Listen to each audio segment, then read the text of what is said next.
Sit back and relax while you listen to Train Kickers podcast. I'm Dave, and along with my co-hosts Dan and Steve, we're going to take you all around the world of miniature wargaming. On tonight's episode, we are going to get into part 2 of tiering the Primarchs. Now, for this particular discussion, the goal isn't exactly Primarch v Primarch, although we do consider their ability to fight and potentially their ability to fight each other. But it's more about, one, going back and doing a little bit of a deeper discussion on them. We did do a discussion previously, but let's face it, that was a while back. That was when the game was still reasonably new. We hadn't gone through it as much. We've played more now. We have a better feel for everything, so we wanted to talk about them a bit more.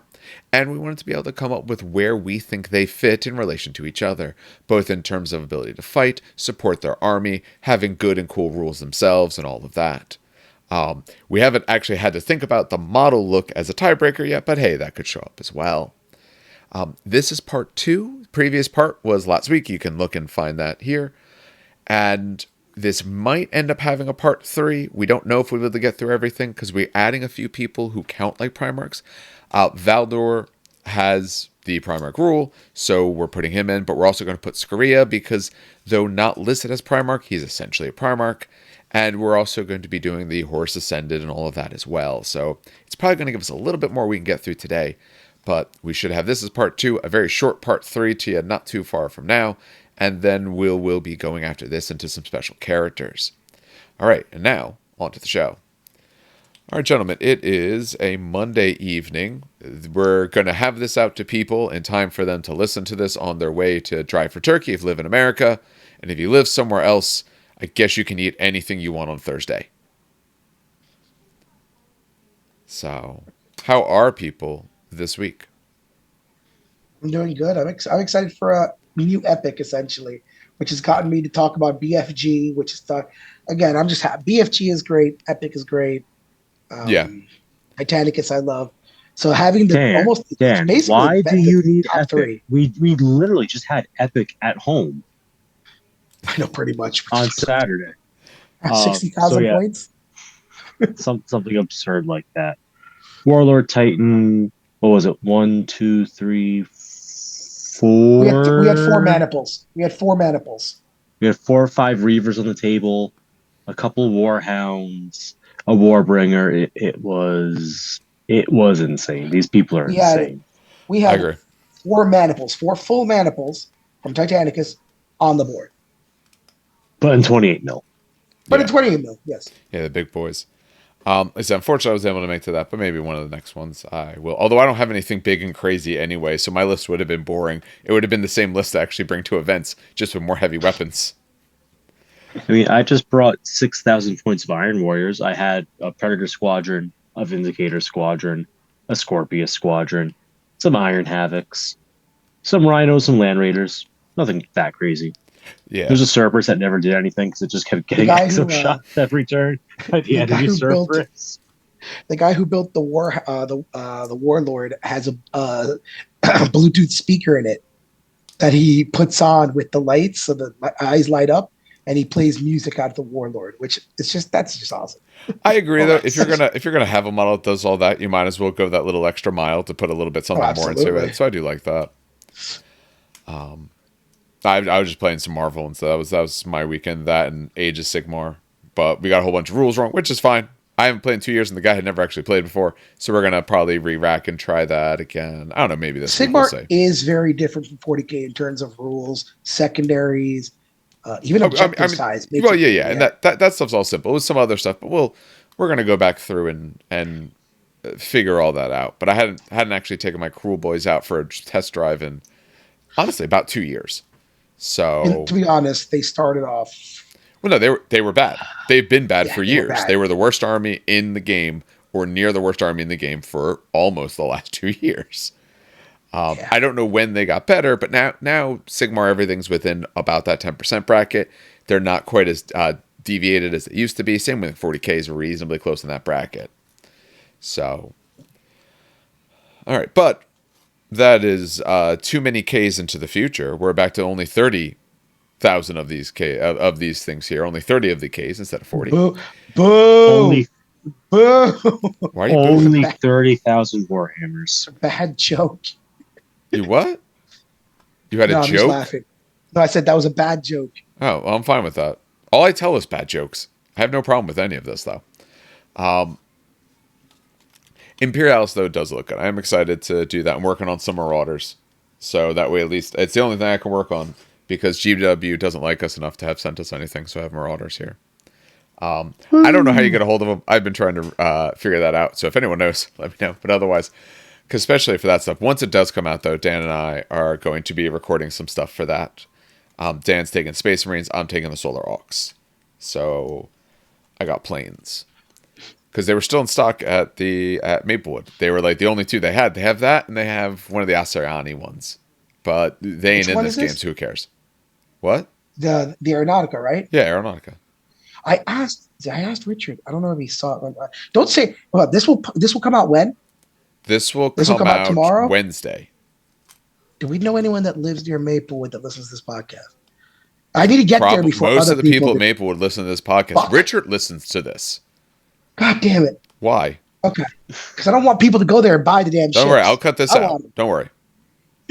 No, you don't need to cut it out. No, I'm not going to cut it at all. The race. There wasn't a chance I was going to cut this out. Or if I did, I would put on the bottom for anyone watching on YouTube exactly what it said. They don't have any Space Marine stuff for Aeronautica. Are you sure? Okay. I'm fairly confident. In our area, the game, for lack of a better phrase, did not take off. It crashed by the time Space Marines came out. And you have something to say about my joke, and he's doing this. Stocked it up. And you have nothing to say. Not many places had it. I don't think he did the crash on purpose. He absolutely did the crash on purpose. If not, I'm disappointed. 100%. Oh, he did? Oh, God damn 100%. I was giving you the benefit of the doubt, too. No, Aeronautica crashed everywhere. Yeah. Which is a shame, because it was probably a fine game. Cool mechanics. Yes. But it had some imbalances in that first wave. And then COVID happened. And it never really... never bounced. Never bounced back. No. It was just a way for them to put out some ships in time for probably this. And then you have... who's doing Dystopian now? What company is it? War Cradle. War Cradle. They're going to do their own epic in Dystopian. Yeah, sure. They showed it driving through a packet of mustard. Yeah. I'm sure it'll be just like... yeah. When Firestorm comes out, they'll also do the epic for Dystopian. Yeah. Well, like I said, I already said Mantic. They were about to do their own epic, and then GW's like, "Hey, we got epic," and they're like, "All right, like why bother?" Yeah, but the War Cradle's probably been working on that for a few years, and they probably can't just scrap it monetarily. It's probably more of that way. But give us Firestorm and Mod, and maybe we'll talk. All right, back to 30k. So, goal for tonight, we are going to see exactly how far we get through with these Primarchs. So, for anyone who didn't watch the first part, watch the first part, then come back and watch this. But for this, the overall idea is we're tiering these. The tiers doesn't mean you must have them versus never absolutely take them, but we have to come up with our sort of thought process. We do have a rule. Our rule is there must be at least 2 per tier, because otherwise you're going to get almost everyone in the middle. You got to put someone low because someone's got to be worse than someone else. So, for this, one, you can see up on the screen what we have so far. We went through the first 10. First, essentially up to the 10th Legion, not 10 of them, because there's a skip obviously in there.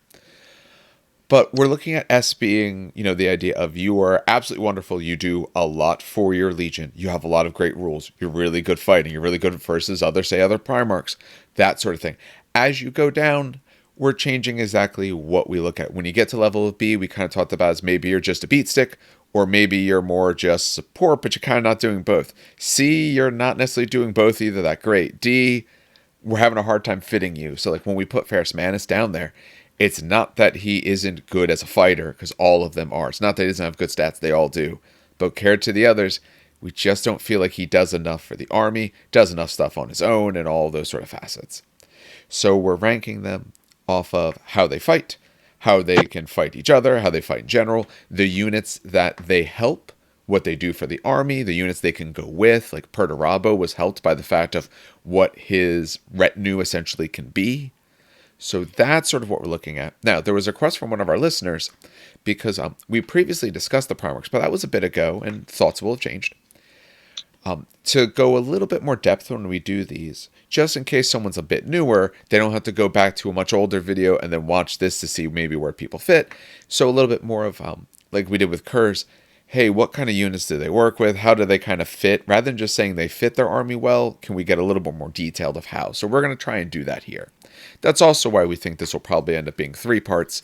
I don't think the third part will be that long, but I don't think we're going to get through 13 of them. It's already almost 9:30 at night, and I like to sleep because tomorrow morning, someone's supposed to come and take my old broken up jalopy car at like 7 in the morning. So, while I wait on my new car. So, let's get into this. Now, we discussed before we started that Steve is going to take the first Primarch. We're on to Angron. We are doing them in order for my own simplicity of the way I actually have these models that you can't quite see. But Steve is going to take Angron. Yep. It's our boy, Angry Ron. So for Angron, he is a 450 point Primarch, which is middle of the pack pricing wise, I feel. It's got movement 8, weapon skill 8, which is on the upper half of Primarchs. Most are in that 7 to 8 range. Ballistic skill 5, which is a little lower than the typical 6. Yeah. Strength 6, toughness 6, wound 6, initiative 6, attack 6. That's all perfectly average stat line for a Primarch. Leadership 10 and a 2-up save with a 4-up invulnerable save, which is an improvement over last edition's 3-up save. And it made some people really mad. I thought it was funny. Well, I didn't realize he had a 3-up armor save in the previous one. 3-up in the last edition. He absolutely did. Yeah, is it fluff wise? Is he just because he's not wearing much armor? His armor is worse. Yes, that's exactly what it was. Okay. Yeah, pretty much. That's what I figured. But okay, cool. Let's go over what being a Primarch gives him, since we didn't actually explicitly call that out last episode. We did not. Actually, that's a really good thing to call out. Covering super quick. So, as a Primarch, he has independent character, Eternal Warrior, Fearless, but with a little special exception that allows him to do evade reactions. As per the FAQ. Yes. It will not die 5-up, so at the end of the controlling player's turn, they roll a die if he's missing 1 or more wounds, and on a 5-up, he heals it. Yay. Bulky 4, and Relentless. You're always a character model. You are not affected by rules that negatively modify characteristics besides your wounds count, and you always do snapshots at normal ballistic skill. When you shoot or fight in melee, you allocate the hits, not the owning player, because the Primarchs are just so precise in everything they do that they could go the stat sergeant's dead with that bolter round. Your Vexilla's dead, and that gives them a huge tip in combat effectiveness. And then finally, if you have a Primarch in your army, the Primarch's your war. If you have 2 Primarchs in your army, I don't even know what you're playing at that point. A lot of you're playing Apocalypse like you guys did the other day. Yeah, pretty much. Yeah. Well, one of them has to be your warlord. No, like, oh yeah, this Della Goddess is the warlord because the Primarch gave command over to him. No. The Primarch, your warlord. Yeah. But yeah, that's a quick summary of the Primarch unit type. Gives him a little bit of durability, some really nice combat tricks with always allocating. Let's get into the special Angron stuff. He is also unique as a subtype, which is really nice. He's a world leader. He's like every Primarch, he has Master of the Legion. He has hatred everything. He should. Hatred everything. He's got Rampage 2, so if he's outnumbered, he gets 2 bonus attacks. Furious Charge 2, so when he charges, he'll be swinging at Strength 8, which is really good, which is actually Strength 9 with his weapons, so he could break up a tank really effectively. He's locked to the traitor side, and he has his own special warlord trait, Sire of the World Eaters, which will give all world leaders in the same army, including Angron himself, Feel No Pain 6-up, and Adamantium Will 3-up. In addition, you get 3 reactions in the opposing player's movement phase, as long as Angron is alive. But they can only make advanced reactions, so they can only ever get closer. No withdrawing. Yep, you got to move right at him. Which, for anyone who watched our old video, we did make a mistake there. We thought it said advanced. It's an advanced reaction. You get to just walk at him. Yeah. That does mean that you can't, for example, intercept. But why would you intercept with guns when you could hack someone up with a chain axe? Seems really inefficient to use bullets. That is true, because it sets the amount you have to 3, which is the max you're ever allowed. But it prevents you. Yeah, this does not allow more than 3 actions to be made in the same phase and may not be further modified by any other rule or effect. And they may only make the advance. So if you had an augury scanner, do you get to intercept? Nope. Because that but the that would be augury a scanner rule that counts as adds a free. But but it says it adds a reaction, and Uh, it's allowing you to do a reaction. yeah, That's not advance, which yeah, you're not allowed to do per Angron. yeah, and because Angron says you cannot be modified by any other rule or effect. The augury Ironically, scanner this would also be in means effect. you can't death or glory Yeah, or do the Xiphon interception. yeah. I would Augury say scanners by are his wording, you're not still allowed to do anything useful. else. Augury scanners are still useful because they allow you to ignore the range restriction during night fighting, and they push back enemy infiltrators. But Oh then yeah, again, you're a world leader, so you don't really want to push back enemy infiltrators, and you're doing less of the long range shooting thing than other legions would, just yeah. for flavor reasons. So, give it, take it. I'm gonna be honest. I'm not impressed Feel with. no pain's nice. Well, we still have plenty of rules to go through.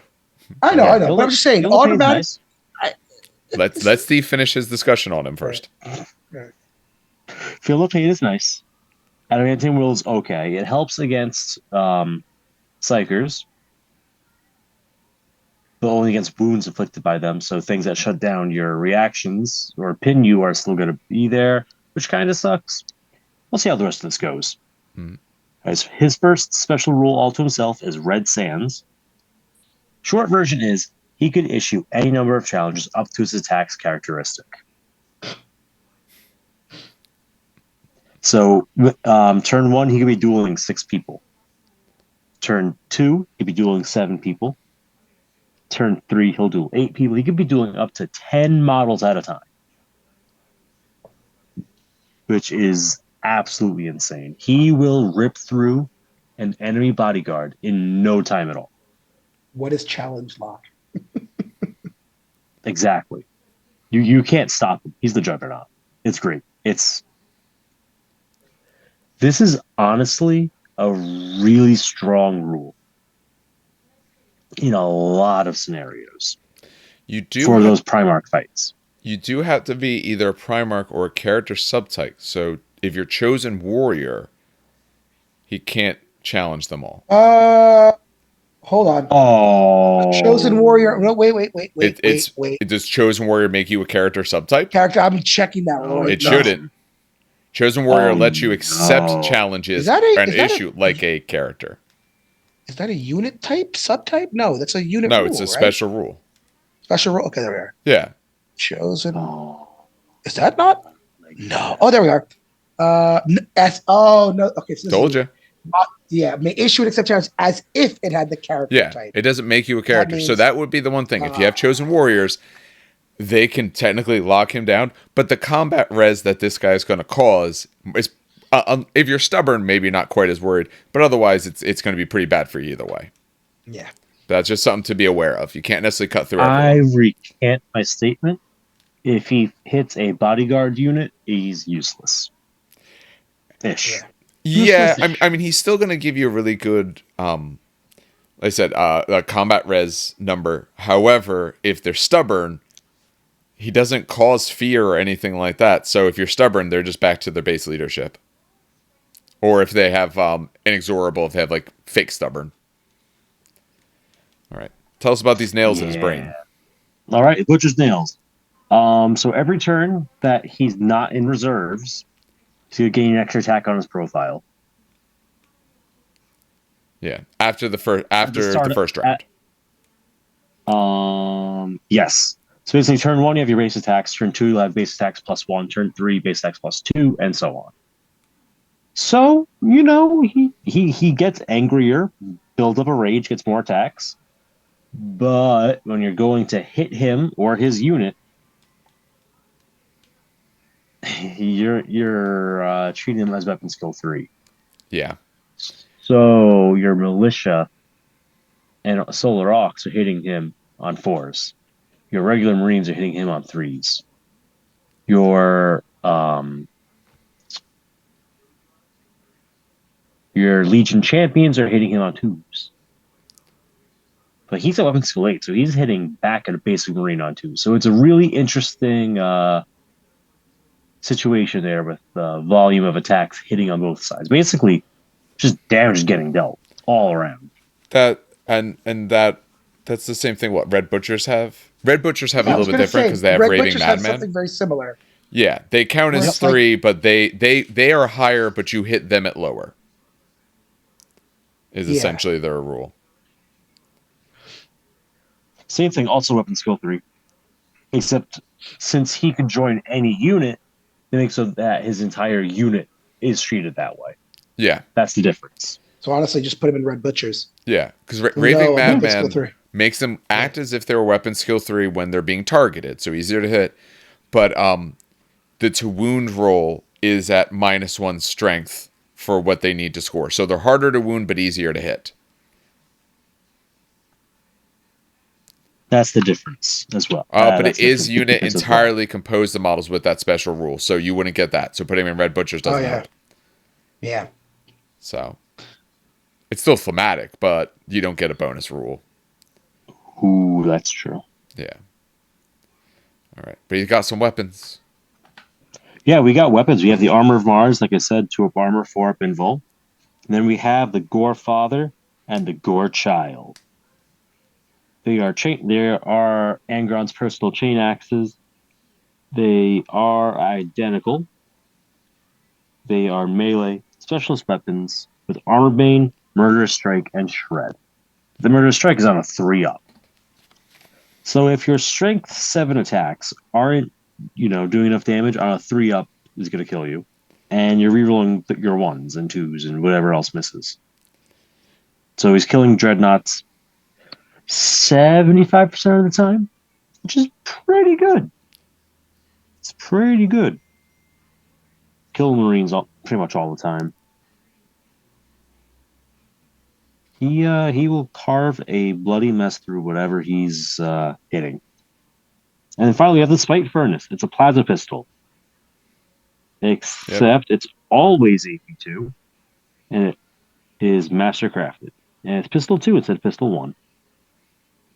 Neat. Basically, you're just getting 2 plasma pistols from last year. All right, so what are your thoughts currently on him, Steve? Because you kind of talked about him. I'm going to be a jerk, and I'm going to say that I would rather take Karn. Okay, so why? Let's discuss why.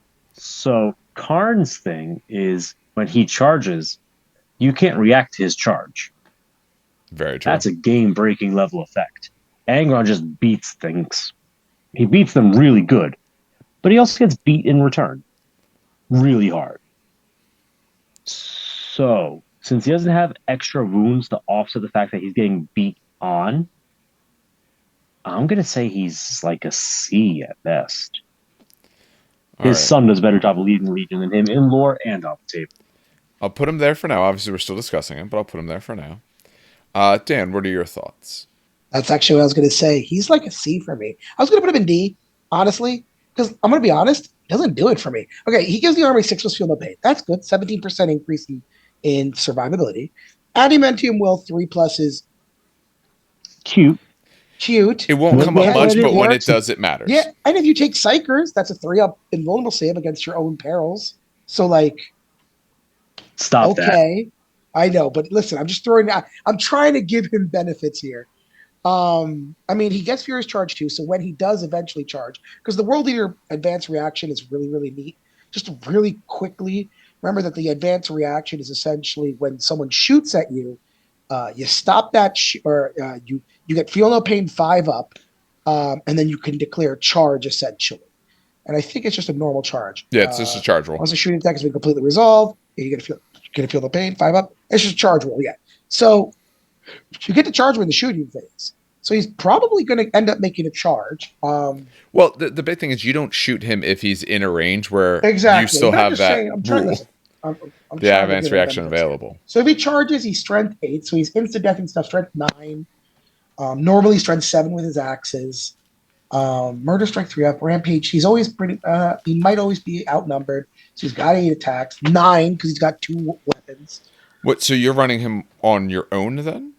No. I'm just saying he's bulky 4 and what? Terminators are bulky 2, I guess. Yes. I don't know. I'm just trying to find. I'm just trying to listen. He'll be 9 attacks. Or sorry, he'll be 8. He'll be 7 attacks normally, and 7 strength normally without the buffs. Um, and he's a 2 up 4. He's not even 2 up 3 up. I don't know. Maybe it's just me. I'm almost wanting to put him in D because, like, okay, does he kill stuff? Absolutely. Anything he touches will literally explode. Hell, he'll explode tanks. What is he? Strength 7, right? Ignoring, let's say he doesn't charge. No, but he has to charge tanks because tanks can't charge him. So let's say he charges tanks. He's strength 7, 8, 9. Strength 9 with armor pain. What is that? 2d6 each. Yeah. Yeah. So He's getting through your murdering tanks. He is punching with an Iron Warrior melter gun.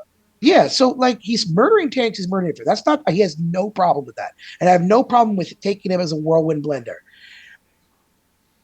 But like he doesn't like do anything else, right? See, Is it just me? Like no, I feel bad. so what I will say is I wouldn't put him in D, and the reason why, if I look at where Ferris Manus is down there, Ferris Manus is, don't get me wrong, he's good against spots, but in terms of fight v fight, if we're not thinking pure Primarch, so we're fighting Primarch v Primarch, he's not as strong versus Primarchs because they don't care about murder or strike. Okay, they're wounding for sure, but it's not doing you much else good. You're not actually, instant deathing people. So, Ferris Manus might be the better Primarch fighter overall between the two. But if I'm thinking about fighting anything else, I do think Angron's better, just in general. Especially because he can get more and more attacks and he has the strength, he can go against anything once, I think he will kind of win it out over that. But the other thing is, what he has, his Sire rule does help. The 6 of Feel No Pain is nice, because this is an army that usually gets whittled down as they rush in. And like you said, this is an army where some of your models are like Red Butchers. I'm easier to hit, but harder to wound, so having a little bit more survivability there helps. I think the part that might hurt it a little bit is the fact that he forces you to have 3 advanced reactions in the movement phase. Because there's times you want to intercept and you want to do these other things, and by their wording, you can't. Or there's times you might want to fall back because you need to get to a spot to then do something else. There's reasons why you might want to do that. What I would surprised he doesn't have is a bonus to charge. I mean, he's move 8, so he gets +1. Yeah, but that's a 1. Like a lot of things have a +1. Contemptors have the rest of his unit has it as well. Yeah, I'm just surprised he doesn't have anything in addition to that. Like when I think of the Rights of War, the one that forces charges, I think that's the one he probably wants to be in, because that one adds distances. So then you are getting these extras to get in, because I could kind of see, like, he's only really good in combat. He's not doing that much else for you. And that time you roll the charge and miss, and there's no rerolls in this game, it's a 5-inch charge and you roll a 3 and you're just done. Like, that's super, super feels bad. And also in that Rite of War, because one of the problems with the Berserker Assault Rite of War is you can't double up attackers. So you can't send 2 units into the same thing, or if one's already in, his unit will never need support because he can take out any characters that are there. And if there are no characters left, because ideally what you want to do is rush in on your turn, kill their characters, but not have them fail. Then the following turn, you can precision strike everything, pretty much everything, because their characters are hopefully gone. And that means with your 3-up essentially instant death with AP2 automatically, you're probably taking them down. So I think his fight ability keeps him out of D no matter what. I think he's too good of a fighter to put him in D. Absolutely. Right. I'd say C.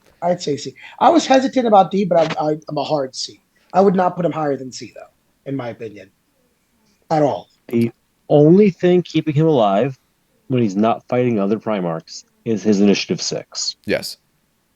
That's literally the only thing keeping him alive. If he was initiative 4 or even 5, he would get torn to shreds by everything in the game. Yeah.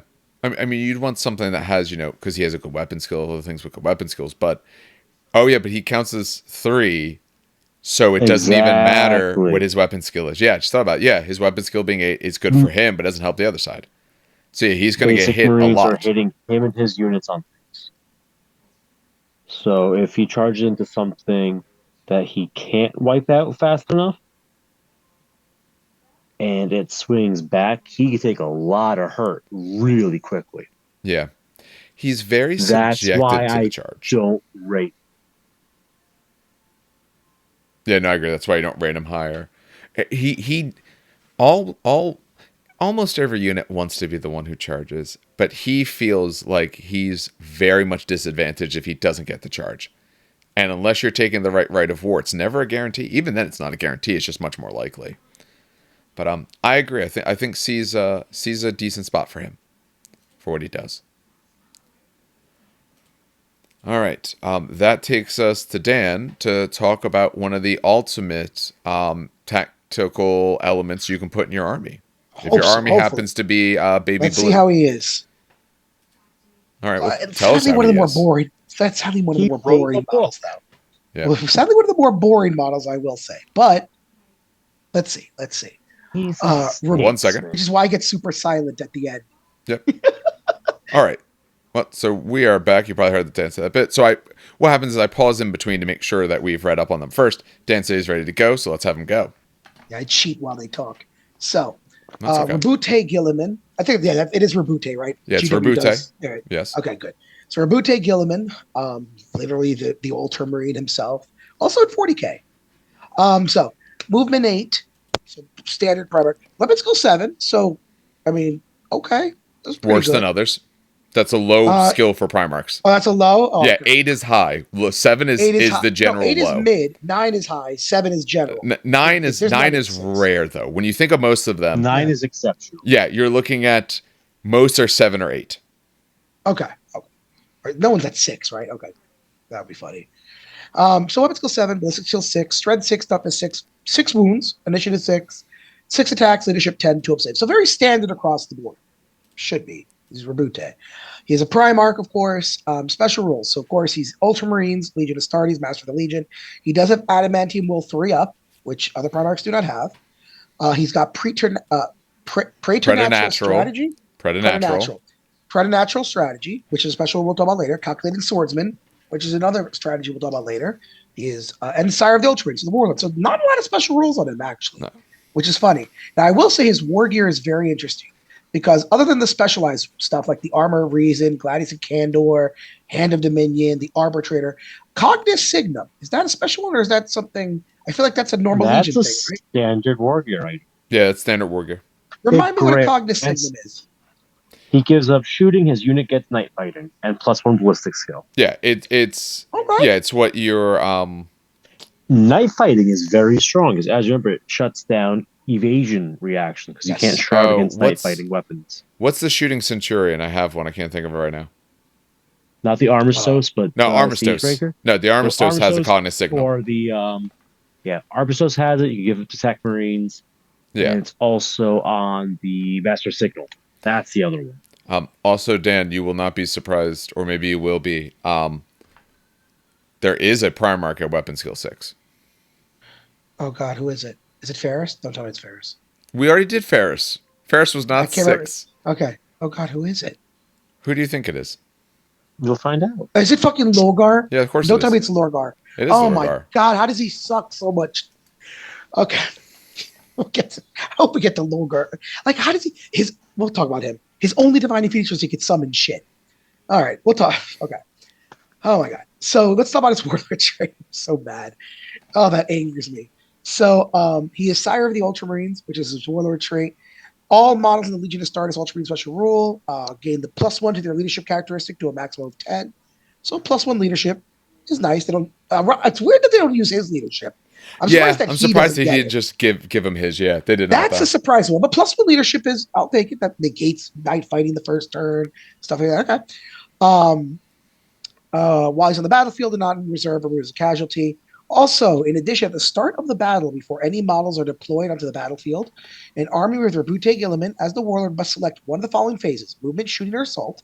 For the duration of that battle, an army with Rabute Gilliman gains an additional reaction in the chosen phase as long as he's not removed as a casualty. I like that.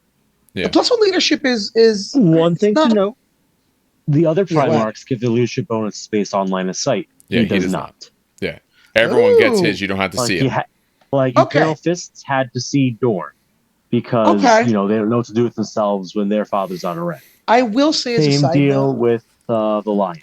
So Mhm. this is more of a personal preference, and I know not everyone does this, but I do like, and I know that in 30k it's true line of sight.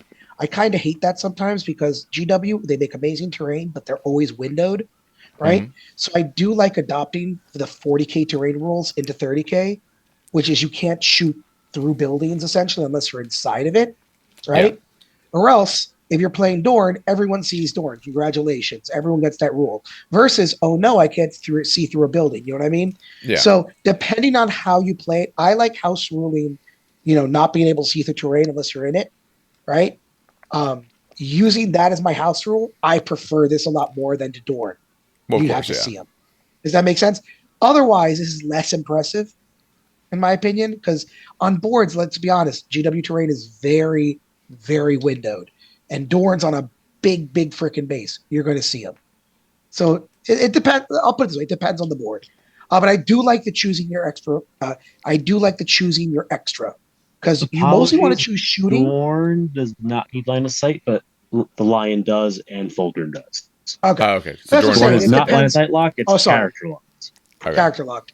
Sorry. So, but anything that's line of sight, like I said, it's you're going to get it anyway unless you play like house rule the terrain. That's what I'm saying. This one is nice just because it's +1 no matter what. And then the +1 you get to choose. I like. You can tailor it to what you're playing, which makes sense fluff wise. I mean, you're mostly going to choose shooting because of how the all-terrains play, but maybe you want assault. I don't know. It's up to you. I like it. You get choices. All right, let's talk about his. He only has such few. He has less special rules, but they're very long. So, preternatural strategy. At the start of the controlling player's turn as the active player in which Rabute Gilliman is on the battlefield. This includes when he's embarked on a transport, by the way, or in a building. The controlling player may select one of the following options, but you may not select the same option twice in a row. However, each option may be selected more than once in a single battle as long as it's not in a successive turn. So again, you can choose them multiple times, but they can't be chosen one after the other. So you have to space them out. The effects of the options are applied to all models in the army with the Legion of Stardust Ultramarine Special Rule, including Rabute Gilliman, but not any with the vehicle unit subtype. So basically, this includes everyone except vehicles. Like dreadnoughts are included, bikes are included. Hmm. Dreadnoughts aren't vehicles, are they? No, No. they're dreadnoughts. No. Okay. They're not classes. They're not classes vehicles. Yeah, they're dreadnoughts. And last until the end of the controlling player's next turn. So you start it, you choose the next one when you go again. You can get Fleet 2, you can get Counterattack 1, you can get Furious Charge 1, or Stubborn. So we'll go back to why I like this a lot, but let's keep going. Calculated Swordsman. When fighting the challenge, Rabute Gilliman may reroll all fail to hit rolls of 1 on the second and all subsequent rounds of the challenge. Okay, so in the challenge, he survives the turn. Now he can reroll once. He's got a 2-up armor save and a 4-up vulnerable save. However, this is interesting. The first invulnerable save failed by Rabute Gilliman. In each separate phase of the battle may be rerolled. So if you get shot in the movement phase and you fell invulnerable, you can reroll it. If you get shot in the shooting phase and you fell invulnerable, you can reroll one of them. If you get shot in the charge, I believe charge is a phase, no? It's part of assault. It's part. Yeah, I think it's part of assault. Part of 40k, assault, okay, they're so separate phases, not here. I know it did. That's why I was getting confused. Yeah. But in the assault phase, you can reroll. So that's beautiful. I love that. He's got his Gladius Incandor and Hand of Dominion. This is a melee weapon and a melee weapon. You could, what is it? In place all models attack with the chosen profile. Yeah, you choose one weapon, Yep. but you And do you get the +1 +1 attack. for having 2 specialists. Exactly. So really, he's actually attack 7. Okay. So you can choose to swing at strength +1, so strength 7, AP 2, shred, melee, murder strike 5 up, mastercrafted specialist, weapon special. So shred, murder strike 5 up at strength 7, AP 2.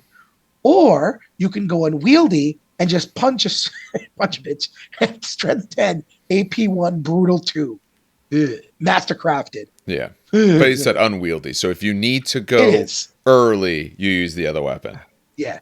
It is brutal 2. So it's nice. He also has a weapon, a pistol, it's not a pistol, it's like a wrist gun.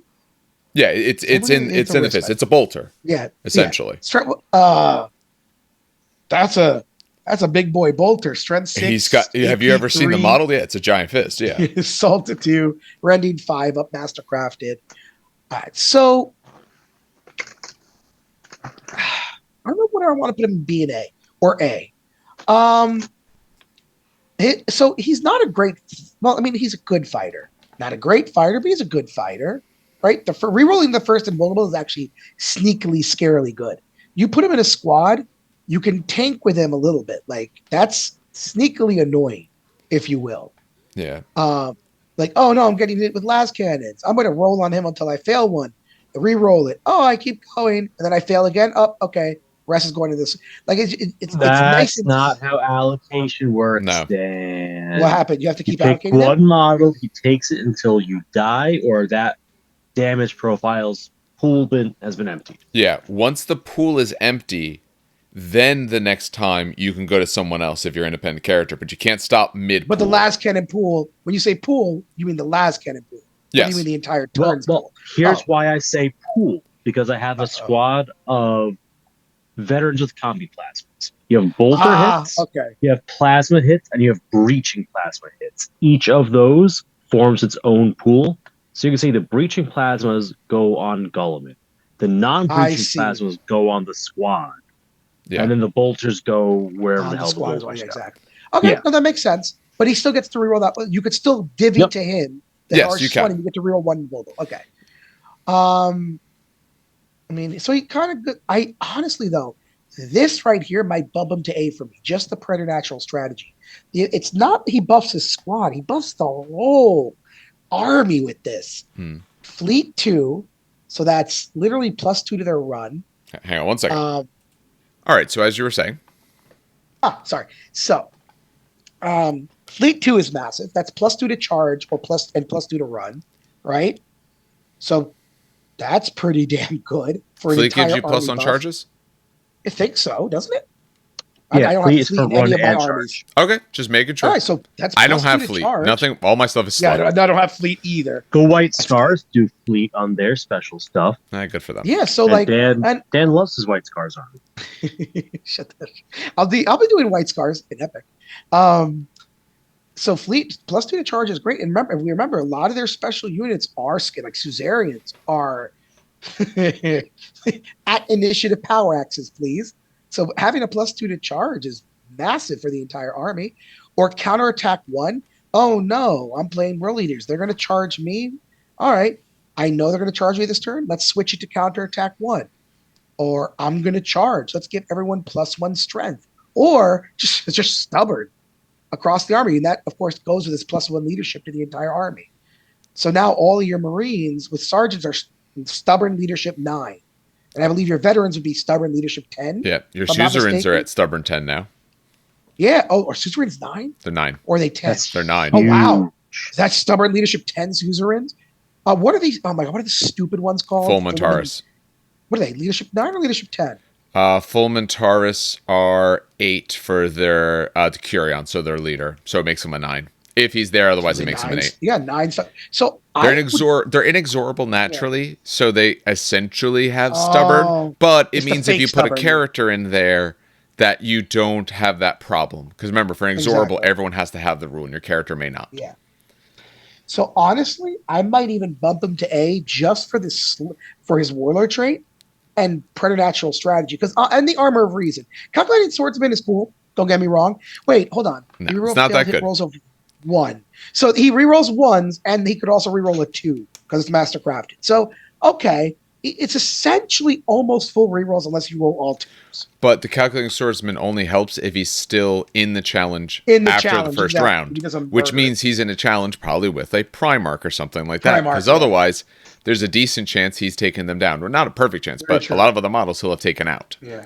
Or at least you would So, hope I he mean, would, unless it's like a yeah. Praetor or something. So Maybe. Armor of Reason, with Armor of Reason being what it is, deceptively tanky. Preternatural strategy buffing the entire army. Together, this is not just, infantry. This is straight up bikes. Hell, is this even land speeders? Are land speeders vehicles? No, they're Land speeders are cavalry, aren't they? cavalry. Yeah, the cap. Yep. Yeah, so this buffs your land speeders. This buffs your bikes. This buffs your jet bikes. This buffs your dreadnoughts. Oh my god, dreadnoughts with Furious Charge 1. Aren't dreadnoughts fists 9? Mm-hmm. Yes. Brutal But 3. So now they're brutal. Does you know? Go ahead. I forget the order of I forget the order of operations. No, it's Does strength Furious 9. You added after. Stack? It should, but it would be added afterwards because it's you a always multiply strength then add. 9 weapon, not a strength. No, it's a strength based 9 weapon, so it'll stack to strength 10. But does it? I gotta check. What? Why wouldn't it? Why wouldn't it? Because a dreadnought is not strength 9. Oh, not because the fist weapon. Oh, I got Yes, it right here. you're right. Because Yeah, I got it right here. you're right. Their weapon I gotta gives a check. set strength. Their weapon doesn't increase their strength. I got it here. No, Steve's right. Has the bonus to the strength characteristic until the end of the phase. Oh, okay. Yeah. No, you're right. it's So it's strength still nine, stuck. not It's their at 9. attacks. Yeah, it doesn't help. Oh, But the fleet does. I was going to say super, but the fleet does buff. So honestly, I That put gives him them an a total of +3 to charge Yes. with the fleet. A. Yeah, honestly, I'd give him an A, because even though I'm not too calculated swords is nice but useless. His weapons are nice. He is an army buff. Yeah, he Yeah. is literally what he plays as. I think this is probably the best army buffer we've come across. Overall, his yes.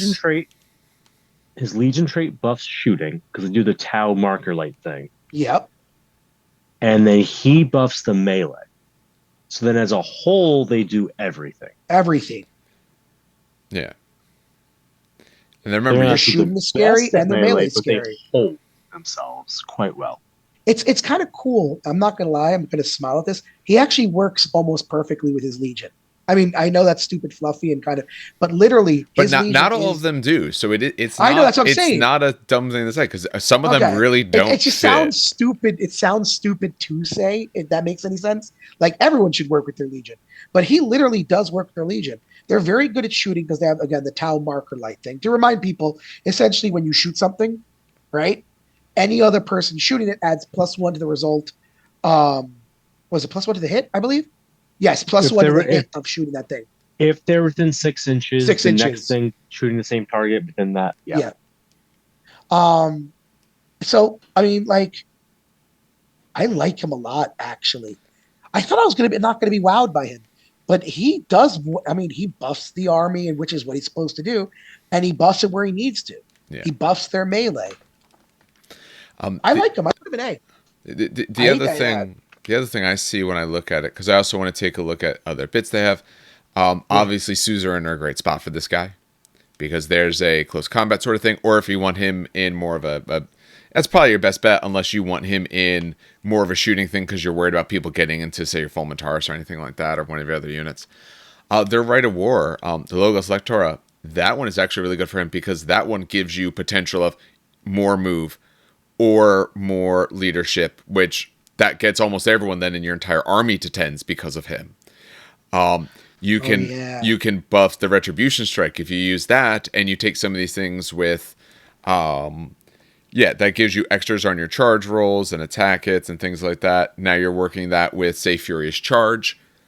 You have that, or counterattack because it's a turn where you're going to be the one getting hit instead. So he even fits very well because that's their only right that they have. That one Rite of War, and there's not a lot of restrictions in that Rite of War if you take a look at it. You have to take an extra HQ choice. That's fine. A little bit of other things. You essentially can't come in special ways, but you don't need to. So I think he can do a whole lot for you. I think I'm fine with him at A. I don't know if that's where I was going to put him originally, but he can Same fight. here. Yeah, he fights really well. He's not really a Primarch killer, but that's fine. Not everyone's going to do well versus Primarchs. He's not terrible versus other Primarchs, but he's not breaking it, anything like that. Actually, do Fulmintaurus naturally have a Cognoscignum? No, I was right? just gonna say I wouldn't even put him with the Suzerain, believe it or They not. have night fight. I'd Thing. put him. No, I'd they put him don't. with like a 10-man. I put him with a 10-man last cannon squad. Screw it. Oh, they He have a doesn't weird shoot. targeter. What's their targeter do? Oh, they're. Oh Oh, yeah, you're their talking about the targeter gives them. Taurus? Yeah. Term from. I have it right here if you want. Yeah, they may not. It makes them not move and get guided fighter and night vision, but they can't move then.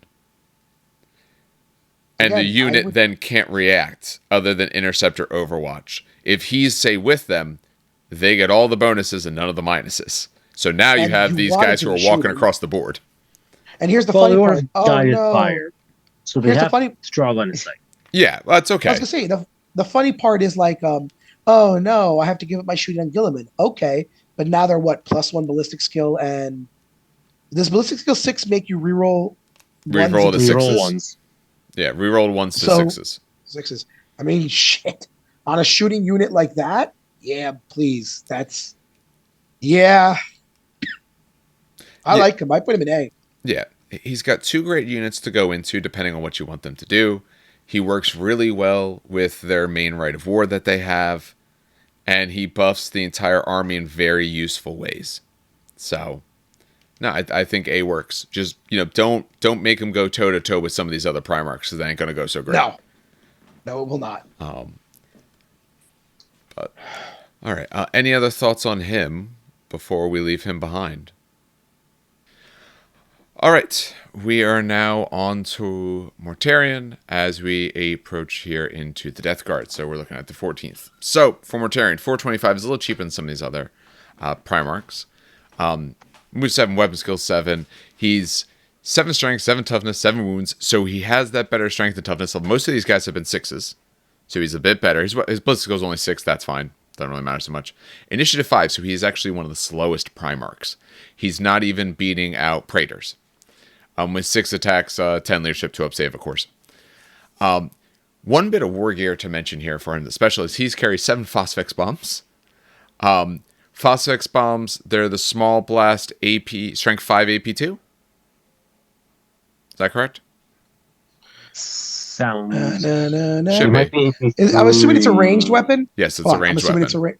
So Yeah, you throw a Phosphex. Phosphex bomb. I got you. Hold All right, on. well, he's checking that. I'm pretty confident with that fact, but Dan's going to tell us. Wait, for I got sure. it. I got it. Okay. So yeah, 6 inches, strength 5, AP2. I mean strength 5, but it's poison 3 up. Crawling fires, you can shift it, lingering death, so it stays there, and yeah, it's blast 3 up. Yep. So 5-2. Yeah, so he has 7 of these. And keep in mind, you can do this then on intercepts, reactions, all of those sort of things, as well as just your own shooting. So he has bulky 6. He's even bigger. His will not die is a 4 up instead of the normal Primarch 5 up. He does have fear too, so this is one of the Primarchs that actually has fear. He has a base Adamantian will of 3 up and a hatred of Psychers, because he absolutely does hate Psychers. Both of those rules, nice to have, but not so big. And then his other bits that he have are related to his special rules. So we look at his Warlord trait, being the Sire of the Death Guard. All of your models on your side that are fully Death Guard, that are in his army, including him, they ignore all the penalties to their leadership caused by fear and shell shock. And when locked in combat, they suffer no penalty to their leadership due to casualties suffered during an assault. So you can still lose an assault, but you don't take any penalty from it. Would that be correct then, actually? You suffer no penalty of the characteristic due to casualties. So yeah, because you would still resolve the number, figure out the number, but you're not at the minus. So what happens if something gives you like +1 to +1 on like wounds? Yeah, essentially they're stubborn. I think it's effectively just stubborn, So but they don't go up either. Yeah. Oh no penalty. They can, so they effectively just have stubborn. And then you get an extra reaction in the assault phase. Not bad. This is an army that's probably more of receiving the charge because the idea is it's slow and methodical. Remember, their main their trait is the fact that they don't get slowed, assuming you're not doing runs and stuff like that. If you're just walking naturally, you don't get slowed down, and you always count as stationary. So you are slow and methodical death marching forward. So those abilities fit that very well. not getting your leadership removed or anything like that, you're going to stick around. You're not getting afraid. You're not scared away. His play obviously gives him a 2-up, 4-up, so he has those as saves. Shadow the Reaper is one of his more interesting things. So he can't be on a transport, he can't be in reserve, and he can't be in a combat or in a retinue unit. Because what's about to happen, he's about to hop away. You're not allowed to leave retinues, that's why. So as long as that's the case, in your shooting phase, instead of him shooting or throwing a bomb at someone, he can essentially pop off the board. Excuse me. This will count as an alternate form of movement and cancel the benefit of their special rule. So in other words, slow by terrain, stuff like that. And doesn't technically count as stationary at all points. He leaves, pops back up in 10 inches, but he has to be able to fit and outside of 3 of the enemies. He can't be put in, inside of vehicles or buildings or passable terrain. Normal jump, essentially a 10-inch jump pack for all intents and purposes, but he ignores everything in between. Afterwards, he is allowed to charge, but it counts as disordered. For him, not getting the +1 attack, basically fine. His preternatural resilience means that poison, rending, and fleshbane only hurt him on 6s. That's very similar to Blood of Barbarous, which is one of the warlord traits. And he has his weapon Silence, which is his essentially large scythe that he carries. +1 to his strength. Remember, he's a little stronger than some of the other ones. He's a base strength 7, so you're looking at base 8, AP2. It's instant death, sunder, it's two-handed, and he has reaping blow 2. So as long as you can base more than one model, you're actually going to be sitting on 8 attacks instead of his standard of 6. You're just not going very, very fast. He also has the Lantern, which is his shooting attack. It's strength 8, AP2, it's one shot, it's sunder, and it is 18-inch range, though, so actually is a pretty good range. And remember, Primarchs are allowed to call their shots, so you can call the shot into something that you really want, or sunder, you have a shot at some of these vehicles. Not super heavy vehicles, but some of the more midline. Alright, so for him overall, so I play Death Guard. I think overall he's rather good. Someone having instant death base is great on a weapon, because that means you're going to do very well against just the standard things that are there. If you're not taking him in a retinue, personally I'd probably take him with some Death Strat or something like that, but if you're not taking him in a retinue, then him being able to jump around on the board is actually really useful. Have a unit for him to get close with, he hops out of the unit, they go do something else. He goes and handles whatever unit he wants. Just don't pick someone who moves real fast, because you're only initiative 5. That's his really big downside. He does have the extra toughness that most of the other Primarchs don't have, but most things that could actually hurt him go before him. His weapon skill is 7, which is going to help you out in this game. The weapon skill being any bit above is actually huge. So like a Praetor can do damage to him, because he's not beating out the Praetor in terms of initiative, but the Praetor's not the better weapon skill than he is, so you have that sort of as your trade-off. If they happen to have Psychers, he's, good related to that, though I'm not too concerned with that. His Warlord ability, I guess it is really good, because I would say some of the problems I've had in my Death Guard, being able to always count as stationary, as long as you're not doing anything more than naturally moving, is very, very, very strong, because if you have heavy weapons, now you can literally hide them first turn and walk them out and start firing at people, and you can rearrange yourself as you want. You can do this also with vehicles, although the vehicles won't go towards this. I would say if you're wanting a more foot slogging list, that this does you a whole lot of good. And I was thinking B. Part of my reason for B is because I know, at least the way I run them, I put a decent amount of vehicles, because things like Scorpios and stuff like that, the fact that they can move and count as stationary, because our rule doesn't care what you are, as long as you're not, I think it's artillery, maybe cavalry or something dumb. All the other stuff, it still works on.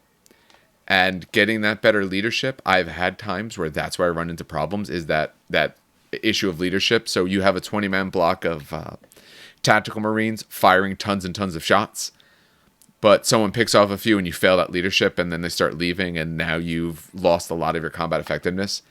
Not getting any of these minuses, which is usually how you fail, is quite big. However, I don't think he does quite enough for the army to put him much higher than B.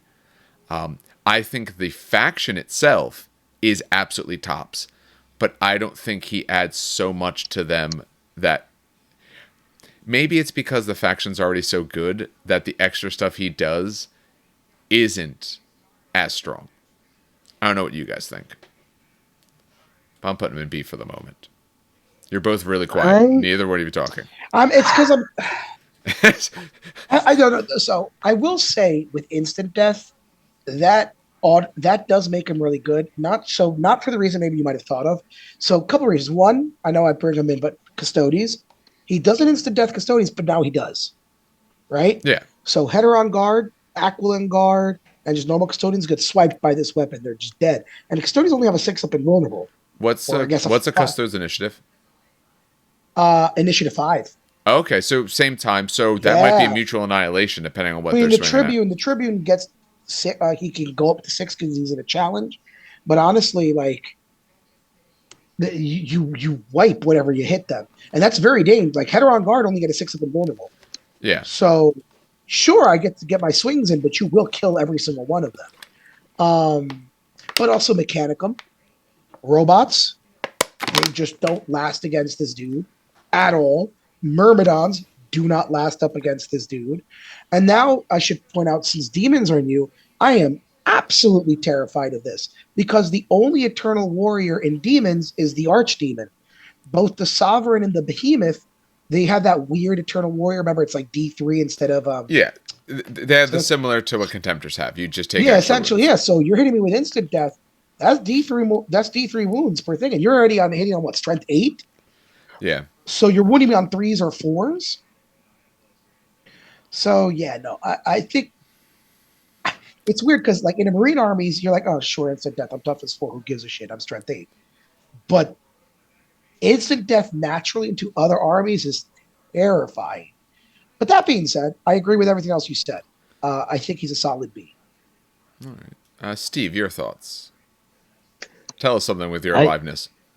I just don't have any strong opinions. He's Mortarian. He's just there. Like, he doesn't wow me. It's not a bad thing. You know, that might be the best way to put it. He's kind of just there. Yeah, he fights he's well. Not bad. He's tanky. Yeah, he dies on a 4, so he's a little better at that. So that extra 1 wound is like it'll carry him as long as he doesn't get taken out. Yeah, he's a bit more survivable than other Primarchs in general. Again, some have like 3 up invul save, stuff like that, but sort of as per stat basis. You have good units you can put him in. If you want to put him in a retinue, Death Shroud. If you want to use all of his abilities, though, you'd have to just put him in a different unit. You could maybe put him in Grave Wardens. Otherwise, we don't have a lot of other what you would call close combat. Even then, Grave Wardens are more about shooting than really close combat. They all have Power Fist or Chain Fist, which is nice. But when you go last and you don't have the better weapon skill, it doesn't really do you that much. He could even just go and lead whatever squad you want to walk quickly across the board. It wouldn't even matter, because then he can pop out separate and go take down. I would probably put him into somewhat lighter units just to clear large swaths of board presence. Yeah, I almost want to have him higher, but I don't think so, because I think what he does is all very nice, but depending on how you run the army, it may or may not help as much. If you're taking a good amount of vehicles, his Warlord trait's not really going to help. If you put him in a retinue because you taking your Death Shroud, then part of his rules aren't going to help. If you're going against something that has a lot of speed, it's, his initiative's not going to help as much. So I think he's solid B. He's not the best at anything, but he's pretty solid at most things, and he can buff the army. If you are taking, say, like the Reaping, no, then he absolutely jumps huge. But just in normal lists, I think B is fine. All right. That takes care of that. All right. We are now continuing on to Magnus, which this prep took us a little longer because we had to go back through and go through every psychic power. So, yep. Tell us about this expansive fancy man. Well, he is one of the pricier Primarchs. He cannot be taken in a 2K list without a little bit of rules bending. Yep. He has 520 points. When the average Primarch is like 420 to 470, 520 is a pretty noticeable bump. What do you get for this? Well, you get that middling weapon skill of 7, uh, blitzing skill 6, and just that average 6 for all the stats. Leadership 10 and a 2-up save. Very, very painfully average on the profile. He is a Psyker. He gets to Deep Strike. All of a sudden, he's an S tier Primarch, according to Dan. His Deep Absolutely. Strikes, he's got Adamantium Will 3-up, so if he fails a Psychic check and takes some perils, he has a 3-up save against it. He has Shrouded 5-up, which the FAQs say he gets to use because he's a Primarch. It So he does. could damage negate on a 5, which is really nice. And we have a whole bunch of Magnus specials on the rules. So for his Warlord trait, he's going to give all infantry in his army Adamantium Will 6-up. If they already have it, it's bumped by 1 step. So if it was a 5, now it's a 4. And you get 1 less Perils of the Warp wound when you Perils of the Warp, to a minimum of 1. And you get an extra assault phase reaction. Considering the big problem with Thousand Suns is that they tend to accidentally pop their own brains Yep. a lot, that is an exceptionally good buff for the army. It almost makes them playable. I absolutely agree. Oh yeah. I think they're still a little behind, but it brings them a hell of a lot closer to having a place. All right. Really strong start there. Stats are boring, but that's pretty cool. The Adamantium Mill 6 isn't that useful, but the perils reduction, that one's huge. That one's absolutely huge. And he's not infantry, so he will not buff himself to a 2-up I before already anyone checked that. asks. The moment you Before said anyone that, I was like, "Is asks. this asshole Yeah, infantry?" no. I literally went No. there. Primarchs are not infantry. I just had to put that out there. He's not Adamantium 2.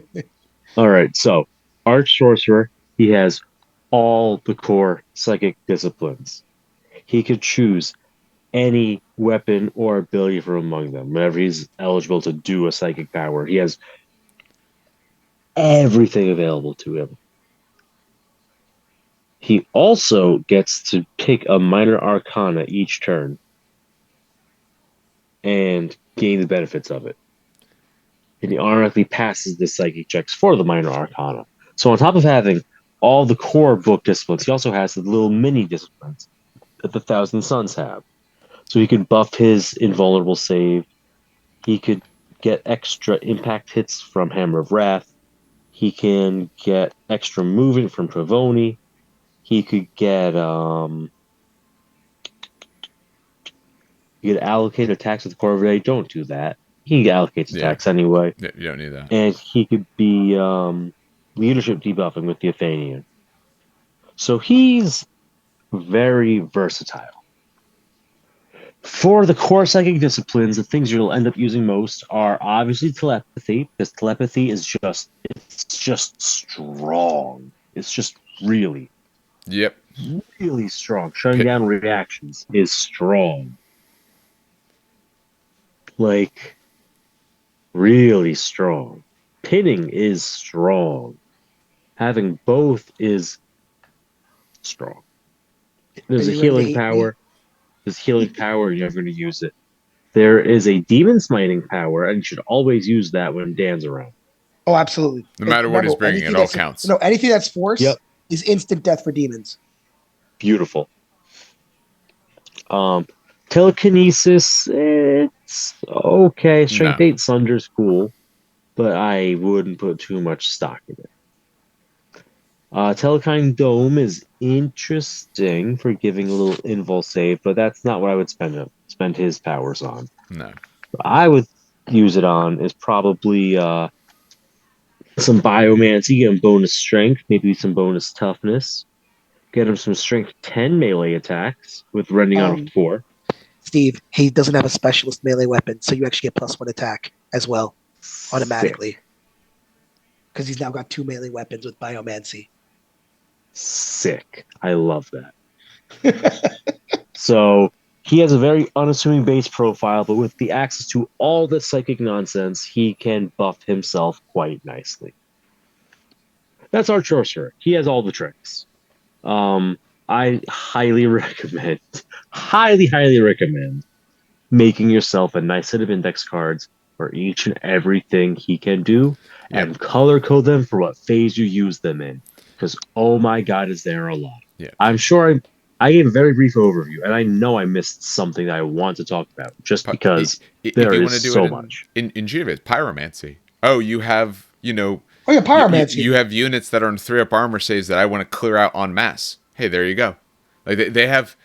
You do have to have a plan in mind of why you might want to pick certain things, because otherwise you might just get analysis paralysis trying to make a decision. Yeah, play on a chess clock.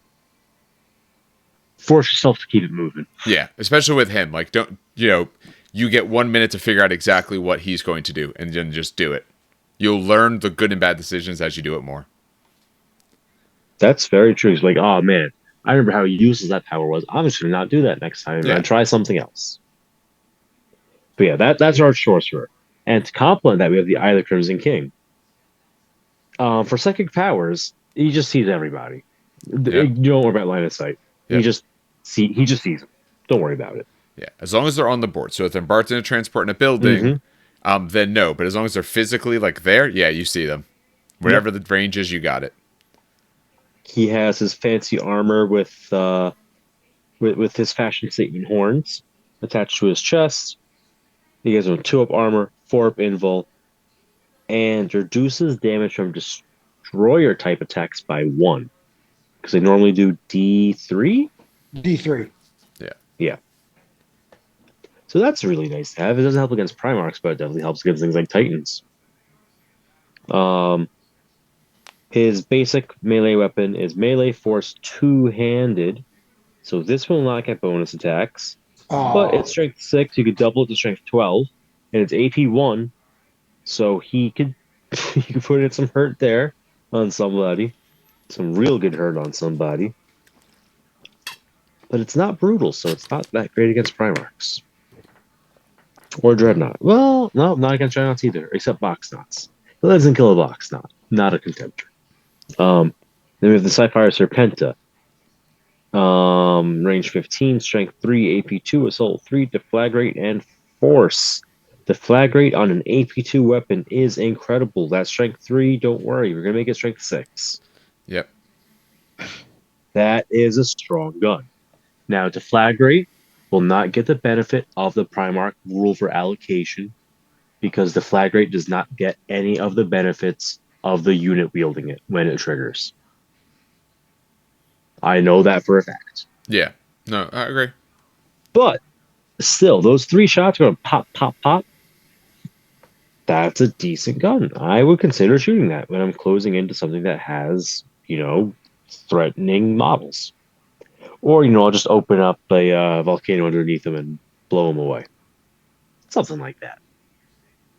Yeah.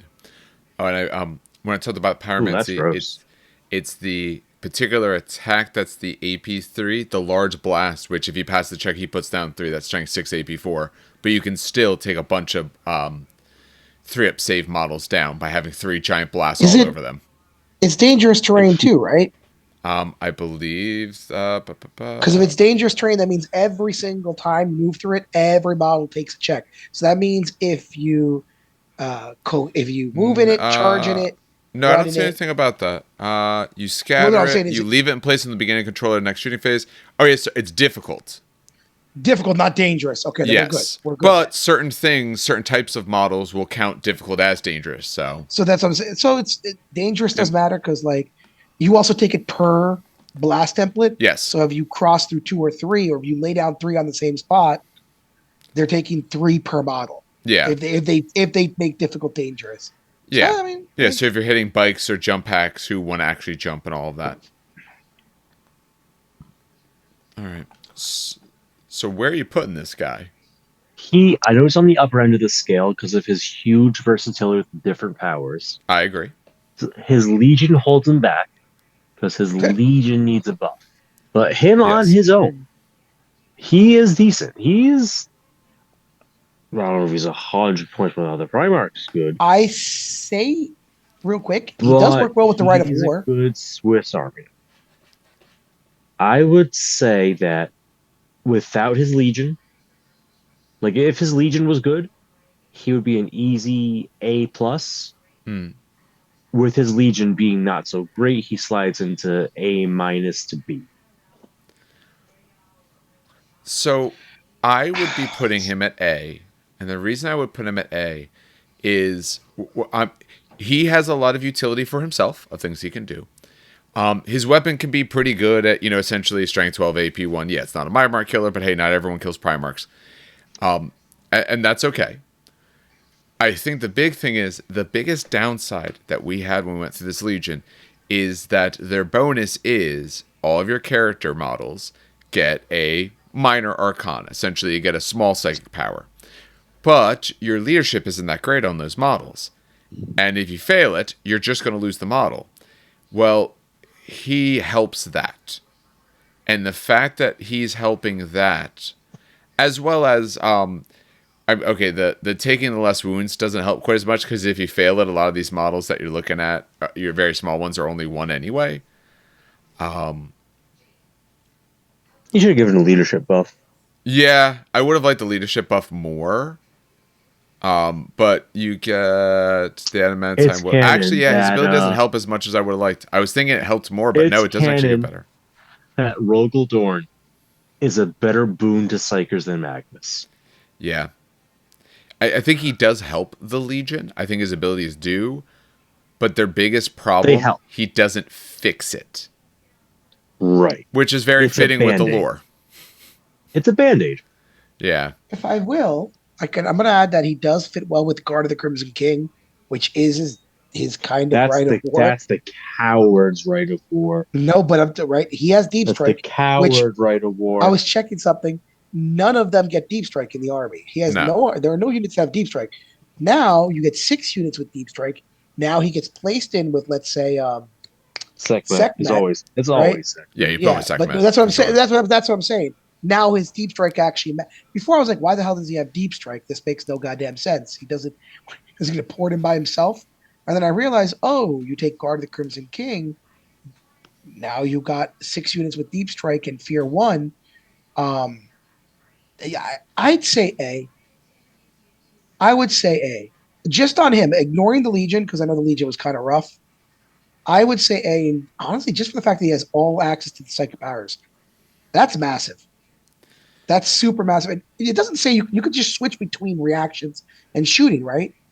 So, like, you can do a shooting reaction one psychic power and then do a psychic power in the shooting phase. Sure. So it's not like you're locked to a psychic power. Yeah, so yeah, when making a shooting attack or attacking during an assault, all right, so Or, that gives us psychic weapons, yeah. and he knows all the disciplines. Oh, wait, even better. Let's say you shoot the unit he's in. I'm going to biomancy because biomancy affects the unit. Hmm. Okay, so you biomancy. Oh, you're going to charge me? I'm going to quote unquote Overwatch. Now I'm going to, I don't know, what could be good? Something else. I don't know. Point is, like, you can actually like screw around with it. You could do it in the shooting reaction, and you could do it in the assault reaction as an Overwatch. Oh, you guys And are missing he it. does get an additional You're in the assault missing it. phase. Let No, Steve go. here's what you do. I'm cooking. I'm cooking. You run him in the Achaean configuration army, the robot Okay. psyker one, because he gives +1 the adamantium will of all of your oh shit, no, it's for infantry. Yeah. I was gonna And the say cook because stop. they have adamantium will 4 on the robots. Yeah. So I have a question. I Still believe I know really the good, though. answer. I just want to make sure I have this right. The game does not limit how much psychic you can do. You're only naturally limited because if you say pick biomancy, it's instead of a shooting attack when you're shooting. Yes. So he effectively, if there is attacks that work at various times, he can use whatever he wants. let's say he gets 2 shooting phase reactions, which he doesn't. But yes, that's how that would work. But like, so one of them, like Telekinetic Dome, is in your movement phase. Other ones are in your shooting phase. Yes. And stuff like Then that. yes. Okay. I didn't know Telekinetic Dome was in the movement phase. I thought that was in the shooting. So And that yes, he and could telepathy is at the start of any phase. Oh my god. And that's for that phase. So I can do something potentially movement. I can shoot you with a cool pyromancy to blast a bunch of things down. And now I'm about to go charge, or someone else is about to go charge the other unit over there. I don't think I'll you can react to telepathy them. blasts. I Huh? don't think you can react to blasts. Yes, I'm not you can. reacting. I'm You saying literally yes. react with your grav guns, Dan. Yes, you literally that's do right. that. But no, I'm Oh saying my when God. I'm going on my turn, my movement phase, I No. could do something. I could then blast you on my turn, and then it's about to be charge phase. I'll telepathy down that unit over there, so my other unit of something else can go and charge them. Yep. And then it's the opponent's turn. You can react in the movement phase again. Yeah, for any You stuff that's can- movement, you have a shooting You phase. can react in the shooting phase. You can do biomancy if you get shot, and that lasts for the turn. He's actually insanely goofy. Yeah. I'd say A. I'm comfortable with A. Oh, and that's actually big because the way they do reactions, technically the defender goes first. Which means if you had something like biomancy, your biomancy would be going off before they shoot you. No, I think biomancy happens after the shot. It says instead you of making a shooting attack, the Psyker Yeah. does their ability. So you Okay. return fire. Yeah, Instead of return shooting, fire goes first. You make yourself tough By as rules. Return fire goes first. I played that wrong. Yeah, in the rules, it almost The FAQ never did. matters. But technically the Apologies. defender shoots first. So I thought when I was biomancing my demons, I would take the initial shot, at base, but now I'm buffed for the rest of the turn. But currently by rule, the way that they've said it, no, because they Huh. did say the defender fires first. It's That not. It's simultaneous. Here's what's weird. It's simultaneous damage, Yes. but or they say pull the models, but like don't remove them truly. But the defender actually does go first. That is Um, okay. I played that incorrectly. I wonder if- Again, I don't know if that's their intention, but Yeah, I that is know. actually their wording that they've used. That is heavily interesting. I'm I did looking not know for that. it now to be 100% sure. See, I thought it was the opposite. I thought you No. could still biomancy. That initial shot was at face because it's simultaneous, but then every other Nope, shot the after FAQs made it so that the return fire happens first. Yeah, it's an FAQ thing. The rule book, you're absolutely correct, but the FAQs made you return it first. Huh. I think all of that alone puts him into A for sure. Yeah, I did not. I was ready to put him in A already. Yeah. That would solidify him in A for me. Yeah, he would be S if he helped the Legion like at all in the way they need. They need a plus to leadership. I would say he's S if the Legion was any good. Yeah, if they wouldn't, if their whole shtick wouldn't potentially destroy them, I would absolutely make him A for sure. I want him to be A, but I don't think he quite is. So, I mean S. I'd like him to be S, but he's not. I think he's set at A.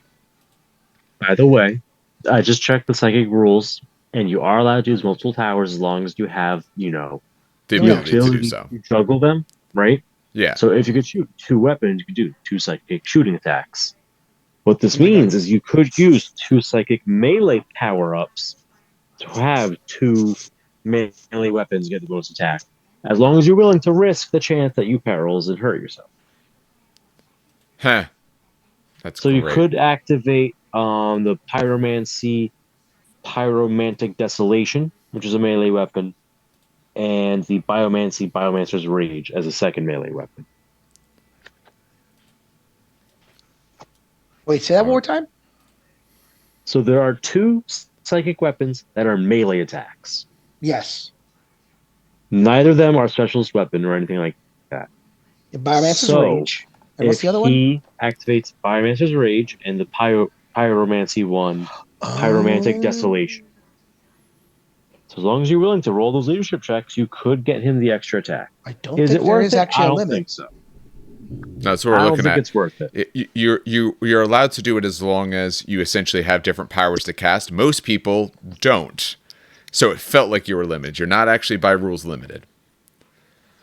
I don't think any. It does. I mean, it has what, +1 attack? Yeah. If you're For doing level two that. I weapons. mean, 7 strength, I 10 don't think it's rending. worth it, No. but it's there. No, but it's hilarious. Yeah. And if you fail one, you could try the other one. Like, oh man, I missed that. Let me try this one. Oh man, I missed it. Let me go and just power up the blade then and just get the strength 12. All right. All right. Yeah. I like He's him. most likely probably going to go down to you failing psychic tests sooner or later because you're just going to make him roll so many. I know he's got a 3 up and he -1 to the wound, but you're probably more likely for him to go down to And that than leadership an 10. opponent. Yeah. Hey, I've Good run news plenty of is- stuff near I leadership know, 10. Dave. You I can was just fail going it. to say, I've seen your rolls. Good I've news seen your is- rolls. Since he's a Primarch, he will not be getting his leadership lowered by fear. Yes. Because that would suck. Yeah. All right. All right. I think that does it I for think that- them. Yep. All right, we are on to the Sons of Horus. So we're on to the 16th here. We are going to be doing both Horuses. We're going to do base Horus first, then we'll talk about the other one. And what I'll do is I'll talk about the stats for Horus, and then I'll just go back up and redo the stats for Horus Ascended. Yep. So let's start with normal Horus. Best Primarch with 600 points, by the way. Best Primarch by far. Movement 8, weapon skill 8, ballistic skill 6, strength, toughness, wound 7, initiative 6, attack 6, leadership 10, 2 up save. So stat-wise, the best Primarch. No, he's not. Who's got more wounds in him? Well, but he's not the best in every single thing. There's other ones who are weapon skill 8. There's other ones who have 7 wounds. There's ones who beat him on initiative. Other people beat him on initiative? Okay. Yeah, but even then, that's right. Mortarion Frickin' had that same amount of wounds. He's not like a weapon skill I didn't say 9 the or anything best. crazy. I didn't say he beat anyone. You say I he's said the got best. the top.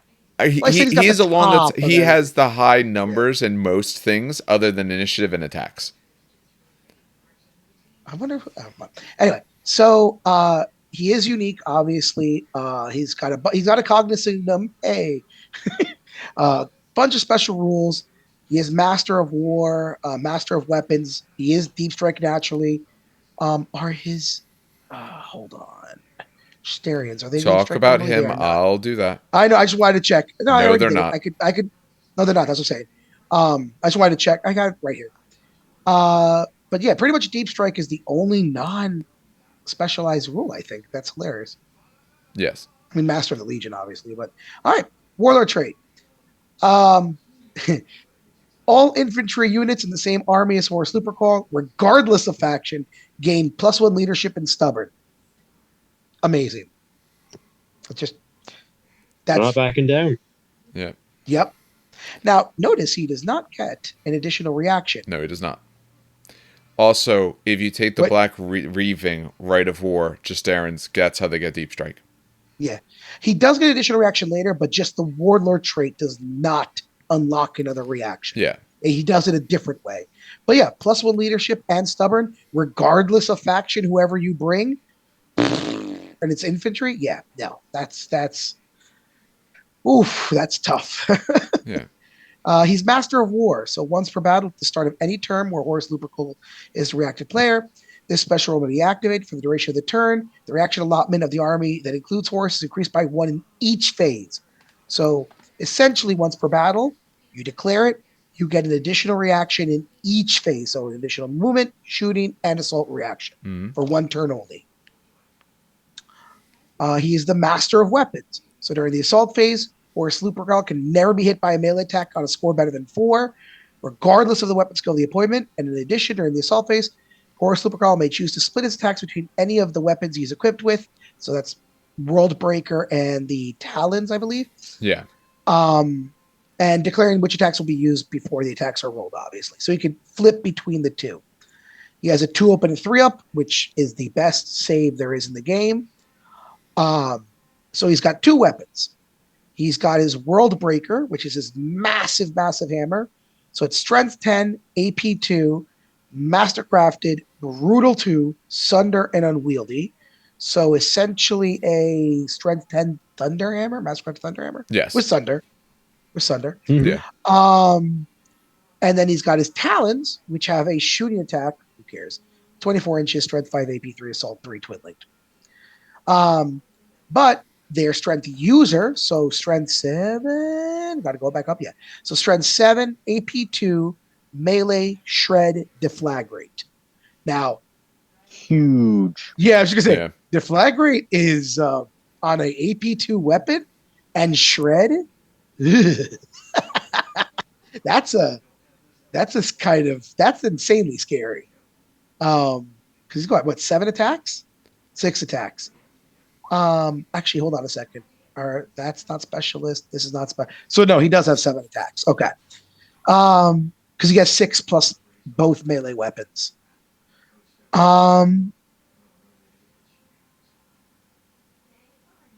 Yeah, I mean, so let's go. I'm going to go backwards. Melee wise, he's actually really good. I'm not even like sure. He's got the hammer. Who cares? I really love that talent. 7 strength, 7 attacks at AP2 with deflagrate and shred. You're mostly hitting on 3s or 2s, maybe. You're mostly hitting on Most of 3s. the threes. You're wounding on 2s with rerolls. Unless they have an invul, they're gonna punch through, and then you get to roll again and shred. Can you shred deflagrate or no?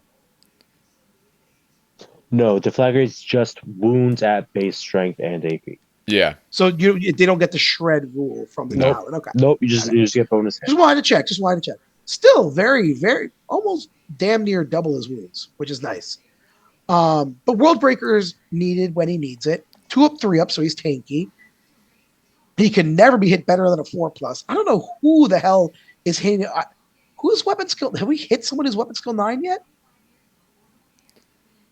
Am I crazy? Because even Kabanda is weapon skill 8. And he's a Wasn't there a way to freaking make- archdemon.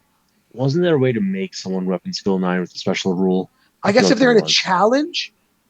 Yeah, there was a Fulgrim, I guess, in the challenge had like whatever that +1 is. No, that was special rule. initiative. That was Yeah, it's the initiative? speed. No, extra attack based on the initiative. I'm trying to remember because I'm Was pretty it sure I the know. that- lion? I have it right here. No, Let lion's me an check. 8. Lion's an 8? Yeah. Oh, like- No, he can do it because the lion has a sword, and sword means you hit with +1. So your weapon skill 8 to 4s Oh. +1 because of Deathwing. It would naturally be 3, so that's what they're stopping. There might be some it other is. ways, but that's one way. And duelist edge is not weapon skill, that's initiative, you said, right? Yeah, that's initiative. Okay. There we go. Okay, that makes sense. Okay, so the lion. Listen, okay. I'm gonna call that useless. The assault face thing is nice because you could split your attacks. That's really cool. So you can Yes. toss some into the initiative 1 and toss some into the lightning claw. That's great. I love that part. The better than +4, I literally can't think of anything that's weapon skill 9, unless I'm going crazy. The Master of War, I'm back and forth on. So that means that the army doesn't get an additional reaction until you do, Yeah. and then it's for that turn every phase. Which I don't know if it's good or bad. It's a side grade.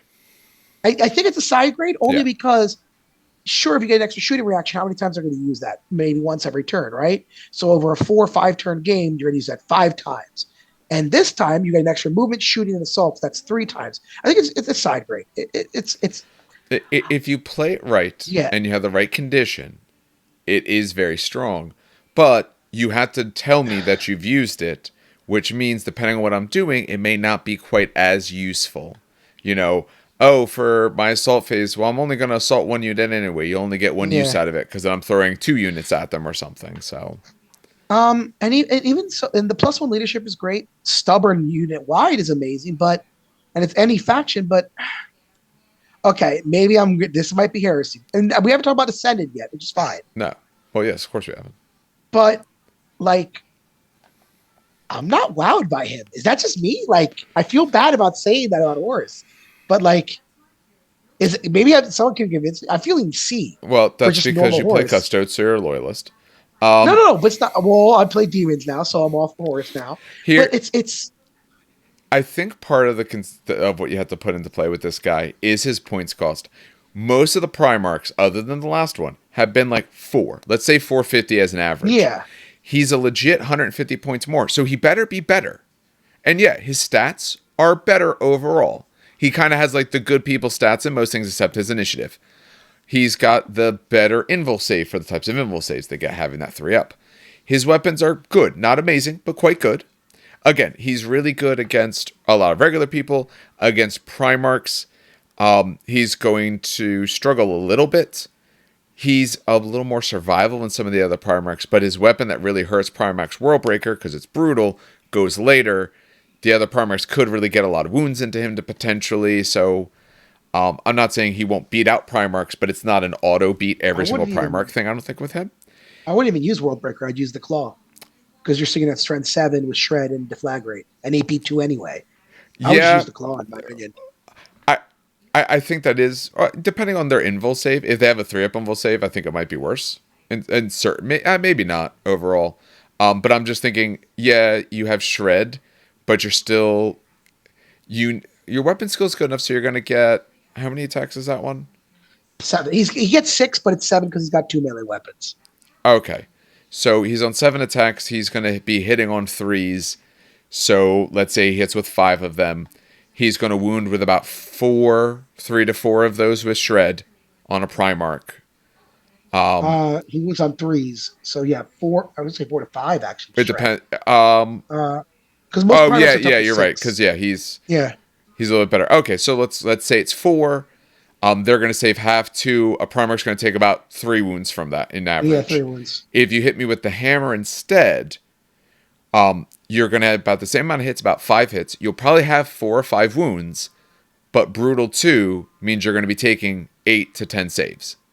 Okay, that makes sense. It is better, but, and you do have that Master Crafted, so you can throw that number in to be a little bit better in those numbers, but you're going to go later, and that could be a problem. Like if you've taken a wound or 2 from something, now the other Primarchs might absolutely take you down. Like if you do that against like Ferris, he might cut you down first. Where did you want to put him? I was gonna put him C. C. Like, okay, I understand. Like, Master of Weapons buffs him, but that's really it. Serpentine Scale buffs him. That's it. The weapons buff him. His only buff to the army is once per game, everyone gets +1 move. It's just side leadership and stubborn. Yeah, but +1 leadership and stubborn. Okay, a cross section. If I'm gonna make him B for that, then fine, I'll accept it. But I feel like that's so that's his only army buff. Yeah, +1 leadership and stubborn is great. I mean, you know what? It doesn't help the Terminators because they're inexorable, right? It doesn't. Are his what the hell are they called? Not Justarian. I know Justarian are stubborn. Yeah, Justarians are stubborn. What's the stupid? Is it called Reavers? Reavers. You're thinking Reavers. They're base leadership 8. They have none of those rules, so they would get it. So they get stubborn. So they get leadership 9 stubborn. Because those are I'm looking at like who is going to really, really help. Besides like the TAC Marines, obviously, and stuff. Chieftain is what I was looking at. That's who I was looking at, Dave. Chieftains will go to 9 stubborn then. So they're not stubborn naturally, no. Okay. And not inexorable. They're not inexorable. No. Okay. So okay. I don't know. Listen, if he's B, he's very low B for me. But gut feeling, he's really good on himself, excellent on himself. But for 600 points. Yeah, it's like 600 points, you better be good. You can't be bad at 600. Yeah, I know. He's good, and that's it. He's excellent as a Primarch. For 600 points, this dude will beat up anything you throw up against him, pretty much. I mean, for frick's sake, we were talking about we're trying to find someone who hits him on 3s, and that was the Lion, right? So, you know what I'm saying? Yeah. But, that's his big claim to fame, I guess? I wanted him to, he's the freaking War Master. I thought he'd be doing a lot more. Gilliman had an okay stat line, but he super buffed the army, right? Prospero, that's not his name, Jesus Christ. Madness.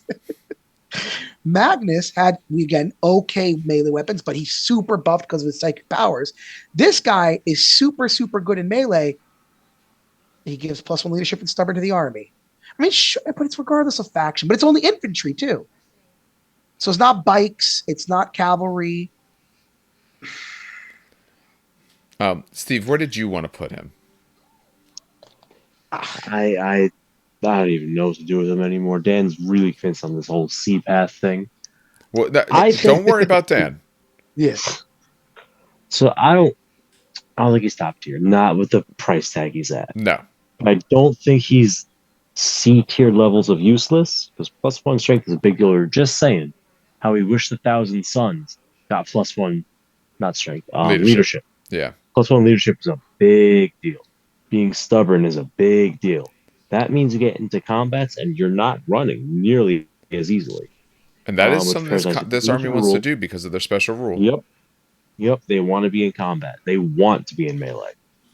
So he helps them once they get there. He kind of helps them get there because of the stubborn, ignoring the penalties that things like fear might cause to cause easier pinning and such. I'm not saying it's 600 points good, but this is one of those ones where it depends on the size of the game you're playing. If you're squeezing him into a small game, sure, you have a Primarch, and that's worth a lot in terms of just I could beat something up really good. And he's going to beat up a lot of things really good with AP2 Deflagrate Strength 7 attacks. But I don't know if he's worth 600 at that. Then you go and you play, a 10,000 point game, all of a sudden, you're getting a lot of value out of him. Like a lot of value out of him. So he scales nicely. I like that answer. The fact that he scales nicely. Yeah. I think with him, I would caution putting him to C. I think giving everyone stubborn when it fits what the faction does well. If this was a shooting type faction, a little more focused, obviously, like their main rule is a little bit more related to combat. His buffs are a little bit more related to combat. Those align nicely. Also, I think if you look at like Rites of War, like I said, the Black Reaving, giving your Justarans deep strike. Now you can deep strike with that unit of Justarans. They can go around, mess people up. Using that also gives Rage 2 when you charge. So you're also going to get Rage and all. I think you have to play him a particular way to get him to feel like he's worth 600 points. But I do think you can get him into B. I don't think because of his cost he's any higher than that, though. He's too expensive. I agree. Yeah. He's solid at what he does. He will do a lot of good. His stat line's very nice, but you are paying so much for it. And if someone does have a lot of damage they can do, if someone's got like a last cannon squads, I just have to make you roll dice. It's going to feel bad if someone can fire a lot into them. So, actually in the one giant game I played, there was a couple Primarchs that showed up. That's how we took them down. They showed up, just hit them, and then overwatched them down. Actually, no, I think I killed him with a bolter, actually. I think I just hit him with a bolter shot and took him out. All right, but we are going to do Ascendant as well. So 400 more points. What do you get for 400 points? What is Primarchs? They're 25% of the 25%. List? So this can only be taken at what, 3250? No. What? I didn't math. No, 4K. You mathed so bad. 4K. 4K? That was the easiest one you could have been. Shh. I don't listen, okay? I play demons now. We don't math good. All right. Why wouldn't you math? They have numbers. So did they not have like Mr. Rogers in Cuba? Was that the problem? No. We had Senor Rogers no or TV. something? We had no TV. No TV. Our math was the metal fields in the backyard. So for a cool 400 points, you get a bunch of extra rules, right? You become corrupted, which I should technically talk about what corrupted is. Yes, because that makes a very big difference for him. Yes. So corrupted, by the way, you get fear. I think I remember this too because of demons. Demons get a separate thing, but it's very similar. So you get fear 1. I believe, if you get hit with force or psychic focus, they're instant death, which you're eternal warrior. So who gives a shit? Yeah. You're immune to fear. And if you try to fall back, it's D3 automatic wounds, and you can't join anyone who's not corrupted or demon. I think I did that correctly. Yeah. Let me see if I can find That's my the cheat biggest sheet. thing is who you're allowed to join and all. Oh, wow, okay. So and I got the Ralph thing right. Oh, yeah. Look at me knowing my shit. So it's not like I play demons now. Um, so first of all, his stat line does change. So he goes 886, so that's still normal. 8 move, 8 weapon skill, 6 ballistic skill. I would have loved to see his weapon skill go up though. Come on now. He goes to strength 8, toughness 8, 8 wounds. Still initiative 6, still 6 attacks, still leadership 10, 12. But now the big thing is strength 8, toughness 8, wounds 8. Meaning that claw is now that claw is terrifying. Yeah. Now you're That claw using is against legitimate. Terminators because before you were not. Yeah, that claw is legitimately disgusting. But is he worth the 400 points? Let's see what his special rules do. So he gets 4 special rules. I'm going to say 3, but he essentially gets 4 special rules. He uses the Primarch profile, but in addition, he gains 3 new things. The camera. 3 new things. Feel no pain 4-up, which, oh my god. Now remember, he is corrupted though. You cannot take feel no pain against instant death. So if Yeah. he gets hit with force or he gets hit with psychic focus, that feel no pain goes away. Yep. Okay. But still, feel no pain 4-up, rage 3, and then 3 separate powers: a dark fate, spreading corruption, and chaos eternal. So already that's massive. Rage 3 on the charge means he pops to 9 attacks, 10. Actually, sorry, he pops to 10 attacks.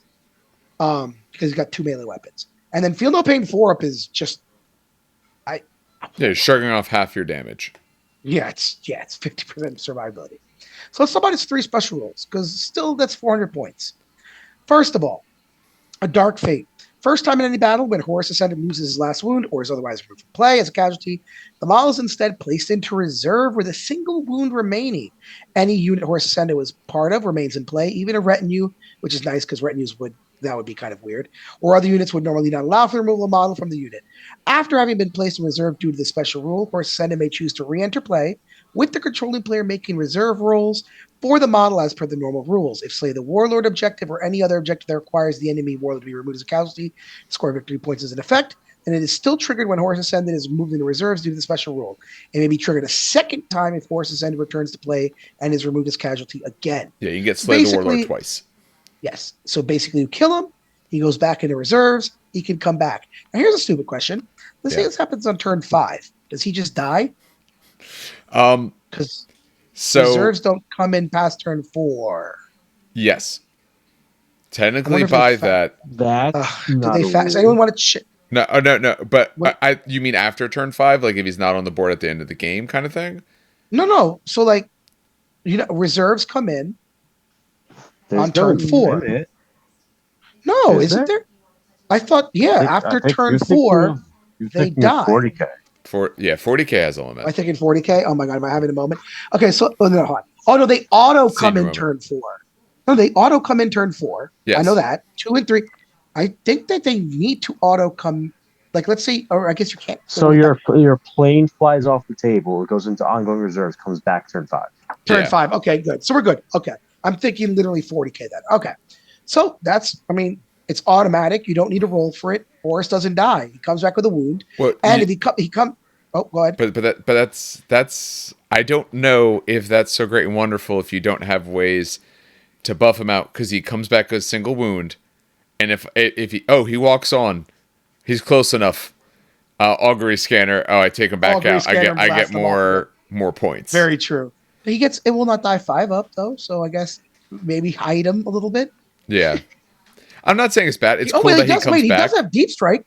Deep strike him so I can intercept him. Thanks. Oh, that's right, intercept him. That's actually even worse.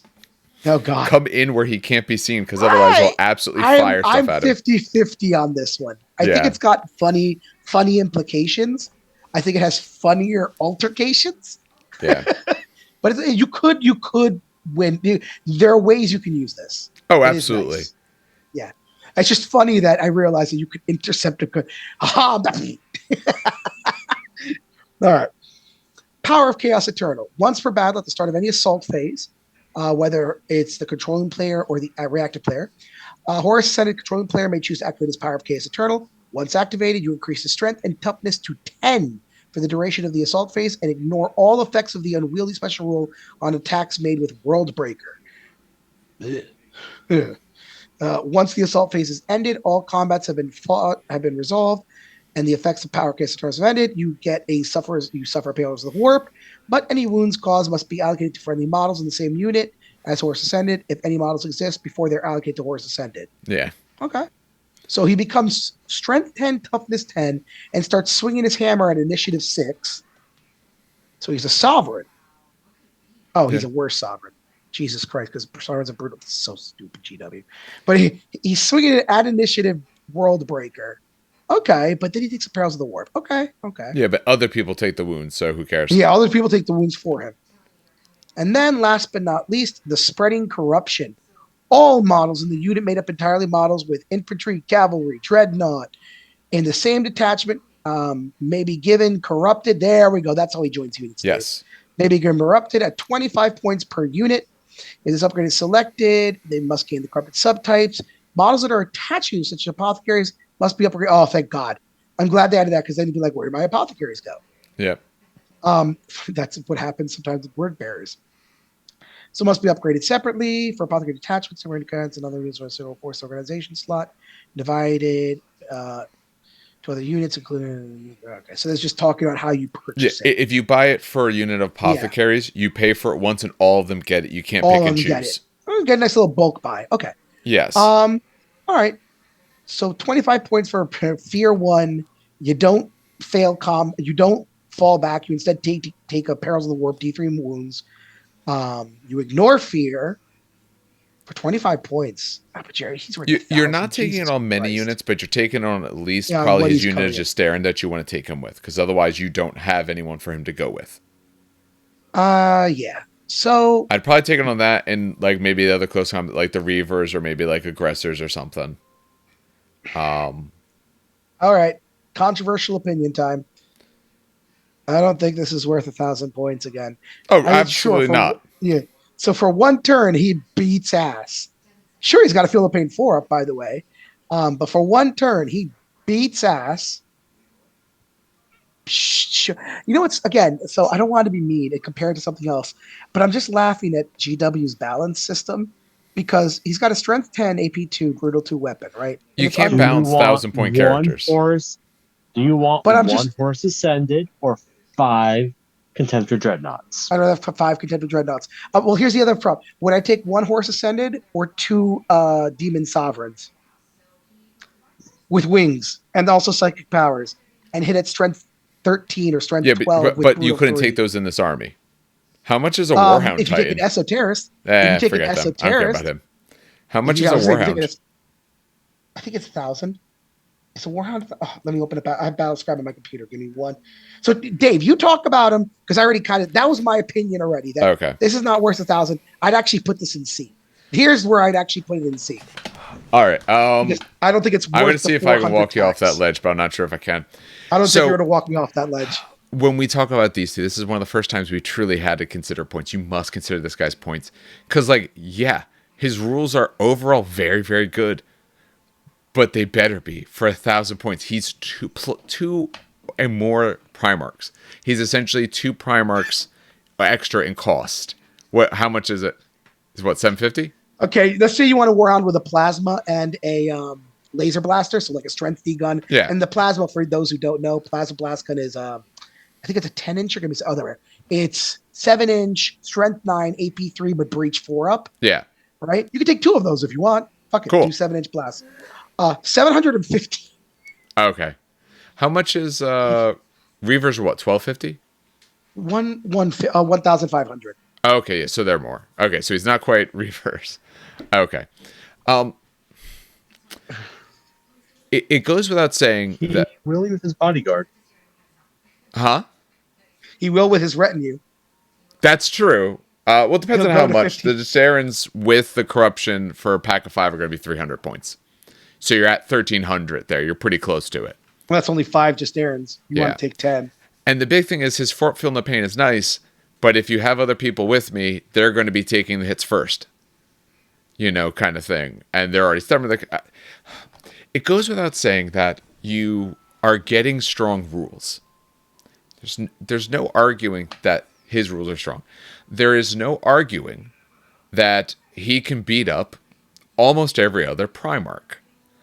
There are some that will do a number on him as well, especially ones who get the swing first, because, yeah, he does have a nice 4-up Feel No Pain, but a lot of the Primarchs tend to have instant death style weapons or Murder Strike to give instant death.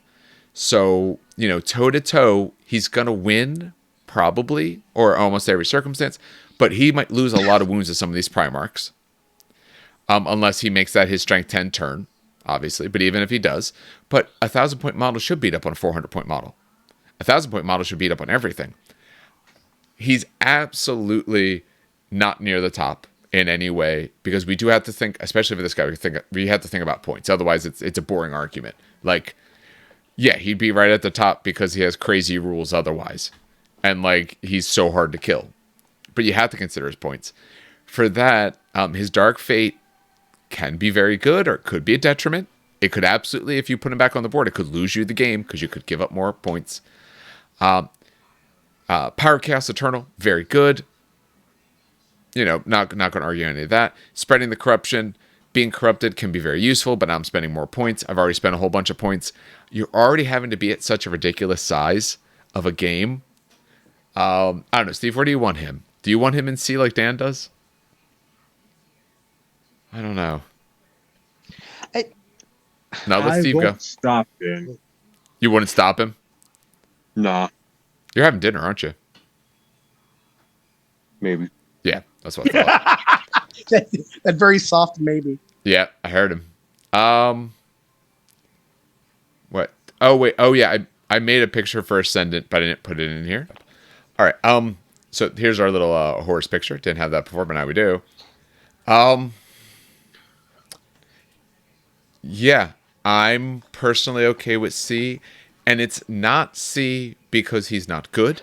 It's not C because he's not strong. It's not C because he's not a big fighter. It's C because you're spending so much to get that, and it feels like I still want something more. I want those 5 Contemptors instead. I'm not saying he wouldn't beat the hell out of a bunch of Contemptors either. He probably still could. But, like, that's one missile. Yeah, like, he'll take out what he wants in combat, but I can still try and feed you units. I can still he doesn't fly. I can still block you with units, and then you have to go take down this tack squad that's in your way. Fine, eat them. I'll fight the rest of your list, because you spent 1,000 points on this guy. I got points to spare. All right, are we good with him at C then? I'm C. I'm sorry. Yeah. I hate to be like, he's a cool looking model. One of the best looking models. Yes. Unlike I believe Gilliman. they did really It's so well. ironic. Yeah, I will say Gilliman, worst looking model, or one of the worst looking models. Some of the top tier abilities. Not feeling that with horse. Yeah. No, I think this is fair. And again, it has nothing to do with that he's not good. Yeah, he's good and he's going to beat a lot of people's faces in. But I don't feel you're getting 1,000 points worth of something. I think it's probably right that they priced him crazy, because at smaller, he is going to be too much. They would have to probably downgrade his rules. He's not 1,000 points worth of rules, but he's 1,000 points worth of, like, NPE, negative play experience, because in a smaller game, you can't do anything about it. Your opponent needs tons of points to be able to make sure that they can make a game out of him, kind of thing. So, yeah, I'm fine with that. I think that makes sense because we're thinking about these overall. But again, if you have the dude, yeah, bring him in giant games. You'll have fun. You'll absolutely have fun with this guy. But your opponent needs to have some models so they can have fun too. Because putting units of, like, Terminators in this guy ain't going to be fun for anyone. All right, so that is going to end up giving us about 7 things left. Because there's one more thing at the bottom I have to add in. And so we're going to call it for tonight because we've been recording for a bit. Not one of our longer episodes per se, but it's a little bit later in the evening. And we want to be able to get some sleep tonight at some point. So, as always, we want to thank everyone who does listen to the show, whether you listen on any podcatcher, wherever you find us, or you watch us on YouTube. So we've had this displayed up on YouTube so you can see our chart. And next time we'll have the same chart. We'll have the rest of it up. So you should be hearing this on Wednesday. You should be hearing this the day before Thanksgiving if you live in America, or it probably is no special holiday in any of those other countries, wherever you happen to live. So there'll be this out then. You'll probably get at least one other thing I'm going to be trying to record. I wanted to do a Why to Play Wadroon episode. I wanted to record it last week. I just didn't get the chance, so I'm going to try to record it tomorrow morning. You should get that this week as well. I just don't know if it would be Wednesday or Friday. That usually takes me longer to edit, so you'll probably maybe get that by Friday, is my hope. If not, Saturday, because I'll be home on Friday. I'll be away for a few days, but that way I can get that out. For other things, so like I said, we have Legions Imperialis coming up. As soon as we have it in our grubby little hands, we'll be painting up those armies nice and quick and starting to get some battle reports and things like that done for those. We have plans to do all of that. We have some other 30k battle reports planned to be coming up in the early part of December. And then we should be speaking with the designer for Cyberpunk. My hope is maybe before the year is out. I don't know exactly what his schedule is. We have to do a little bit more with it first, and I want to reach out to him and all, because we do have a little bit of time that we missed because of PAX and things like that. But once we're done with this, we're probably going to start taking a look at some special characters. But if anyone has any other topics or things that they'd like to hear about, obviously, you can put it in the YouTube comments. If you want to reach out, obviously we have a Facebook, we have a Discord, we have all those sorts of things. We have our email, trainkickersnj@gmail.com, all that sort of stuff. If you are watching us on YouTube, or even if you're not, if you could go over and subscribe, that would really help us out. We have about 30% or so of people actually are the ones who subscribe, who listen to us. That's actually fairly low, unfortunately. If a bunch of the people, if we even got an extra 10%, we'd be well over the 1,000. We would then be easier to be visible, all of that kind of stuff. So it'd really help us out. If you haven't done it yet, you don't have to hit the bell. I'm not going to tell you to do any of that if you don't want to. But if you do that, it would really help us out. And as always, like I said, if you are enjoying the content we do have a Patreon. We do have it listed. I always put it in the notes for the YouTube. Especially as the holiday season. Don't worry about it now, because you probably got all kinds of things you got to buy for depending on whatever holiday you celebrate, because almost every holiday has something special that happens around December. And if you don't, you can have still a happy season, whatever that may mean for you. All right. Next week, the plan is to finish this up, and then we'll see where we go from there. After that, you should see some stuff right at PAX as well, because at least some of us will be at PAX. All right. On behalf of everyone here at the show, then, has a good hobby and some great gaming.